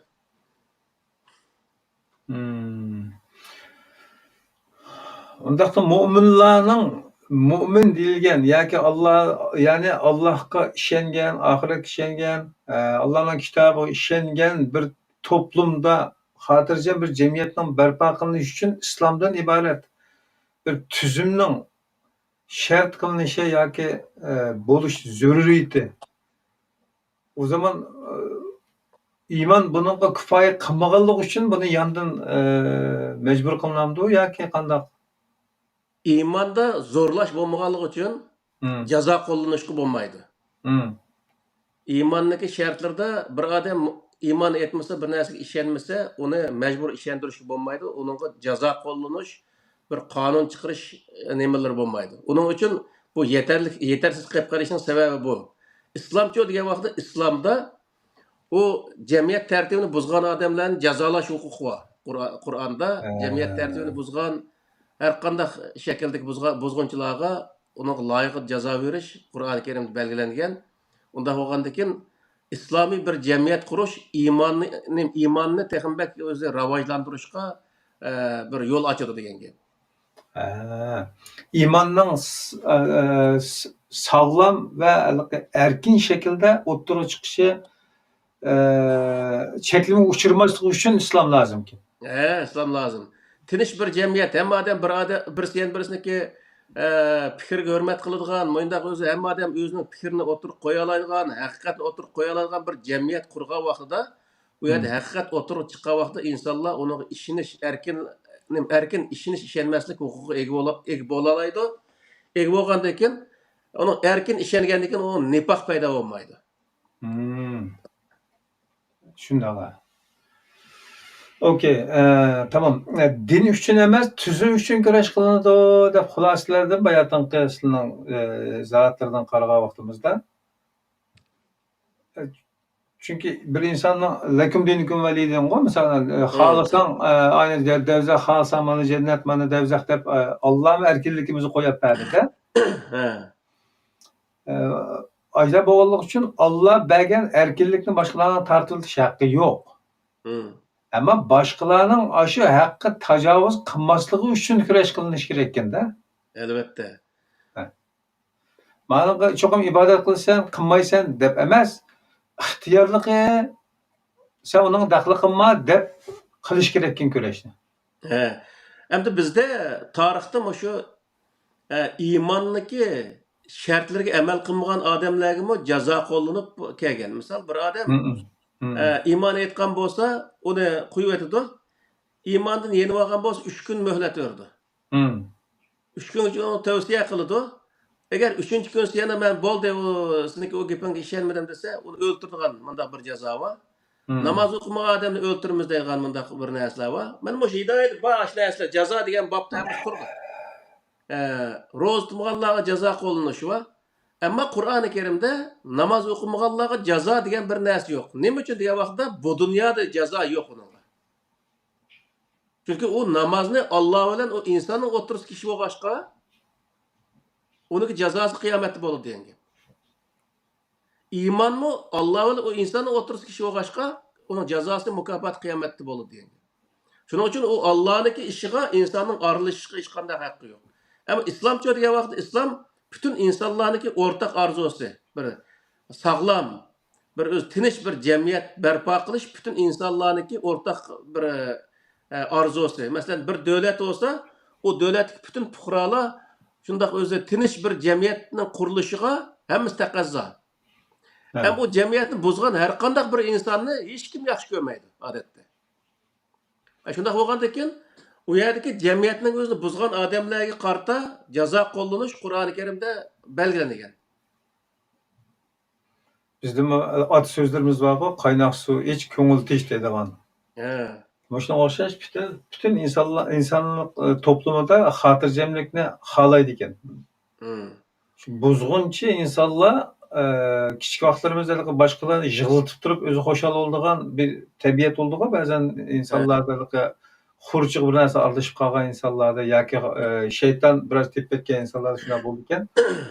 Şu insonlar toplumidami insonlarning xotirjamligini ko'rinmaydigan toplumlar bo'ladi ekanda, shu toplumning ziyonkashligidan saqlanish uchun haqqimizda ching turishimiz kerak ekan. Keyingi savollar beshida so'rab o'tgan bo'ldik. Chunki tuzum uchun kurash qilingan bo'lganligi uchun din aqida uchun emas. Shu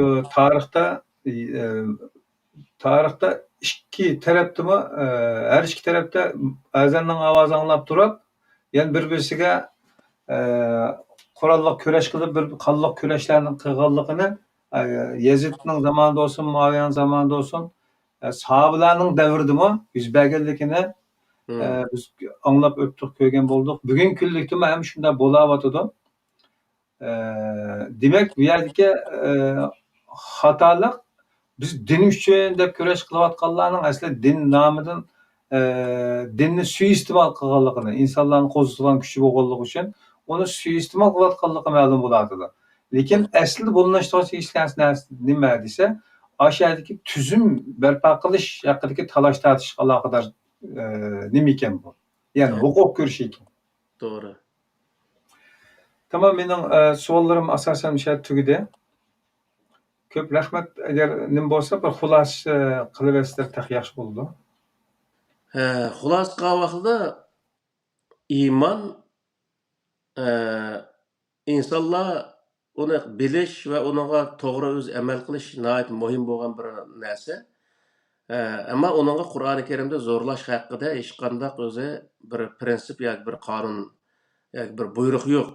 Onun uchun xohlagan odam ishonish nimasini buyurgan.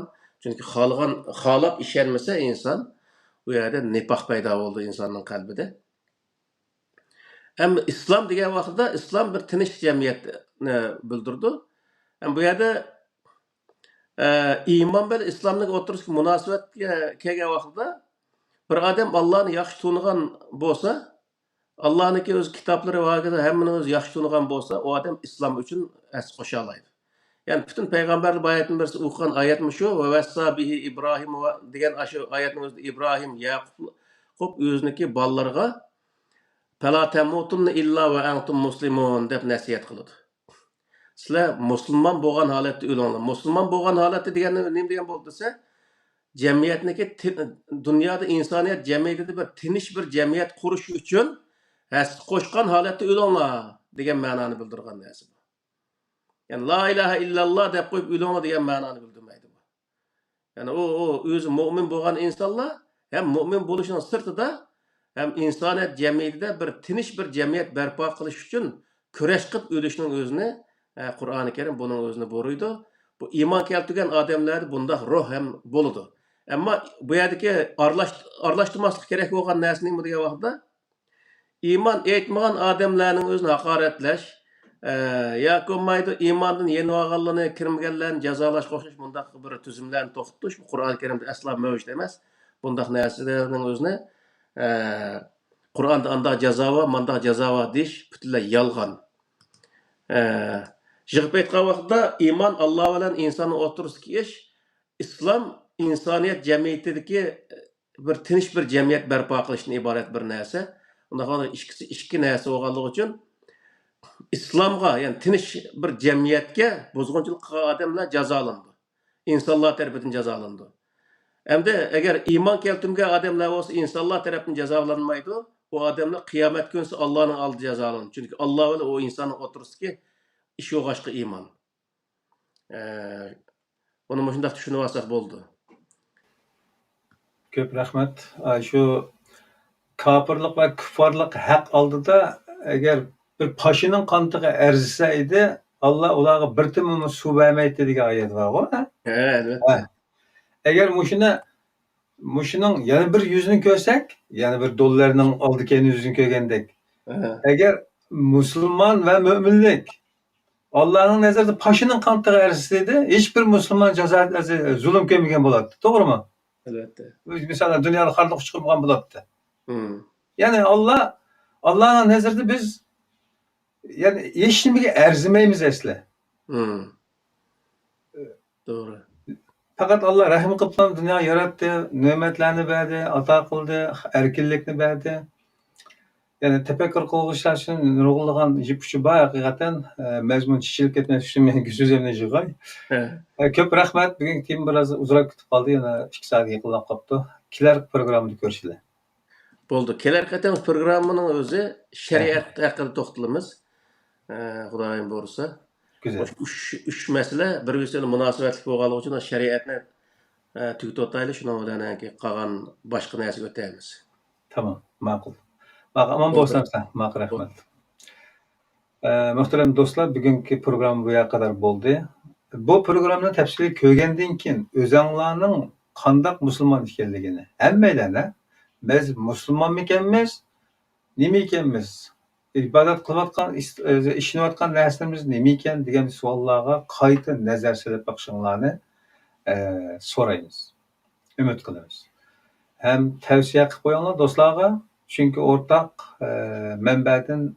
manbalanganlarning o'rtaq fikrga kelish ehtimolligi oson bo'ladi. Hammalarning birligi, ittifoqligi ikki dunyo saodati uchun xatolarimiz bo'lsa tavsiya tuzib qo'yishinglarni to'g'rilarimiz bo'lsa yetkazib qo'yishingizni so'raymiz. Omon bo'linglar, kelar programmada görüşelim. Assalomu alaykum va rahmatullohi va barakatuh.